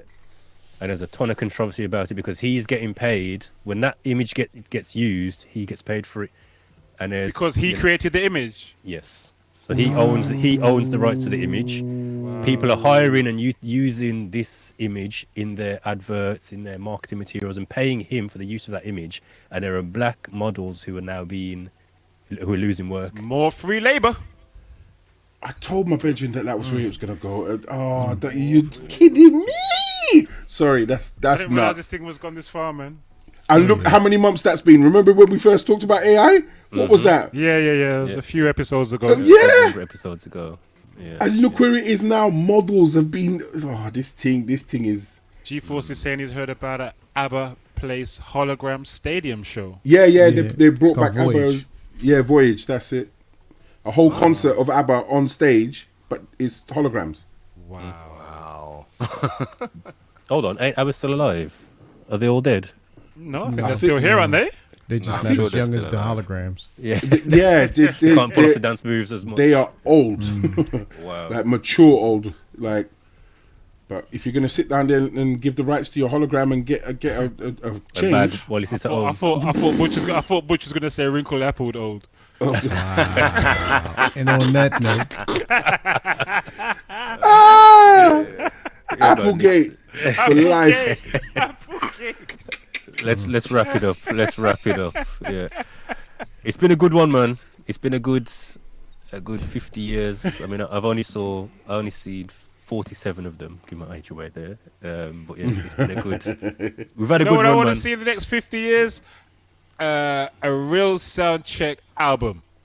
Well, that's coming way We might before get that in the that. next, yeah, man. Album. I'd say the next 18 months. You may get. Yeah. that. Carry All on. right. The amount of flips that have been going on. All right. That can happen, man. That can happen. Yeah, I think All you right, probably NK just Soul, the we're one gonna have to thing. pick this up on another episode. So top 5 MCs. We've actually got a backlog of topics, and one of them is our favourite MCs. And we've had these discussions. So yeah, we'll bring that up in a future episode.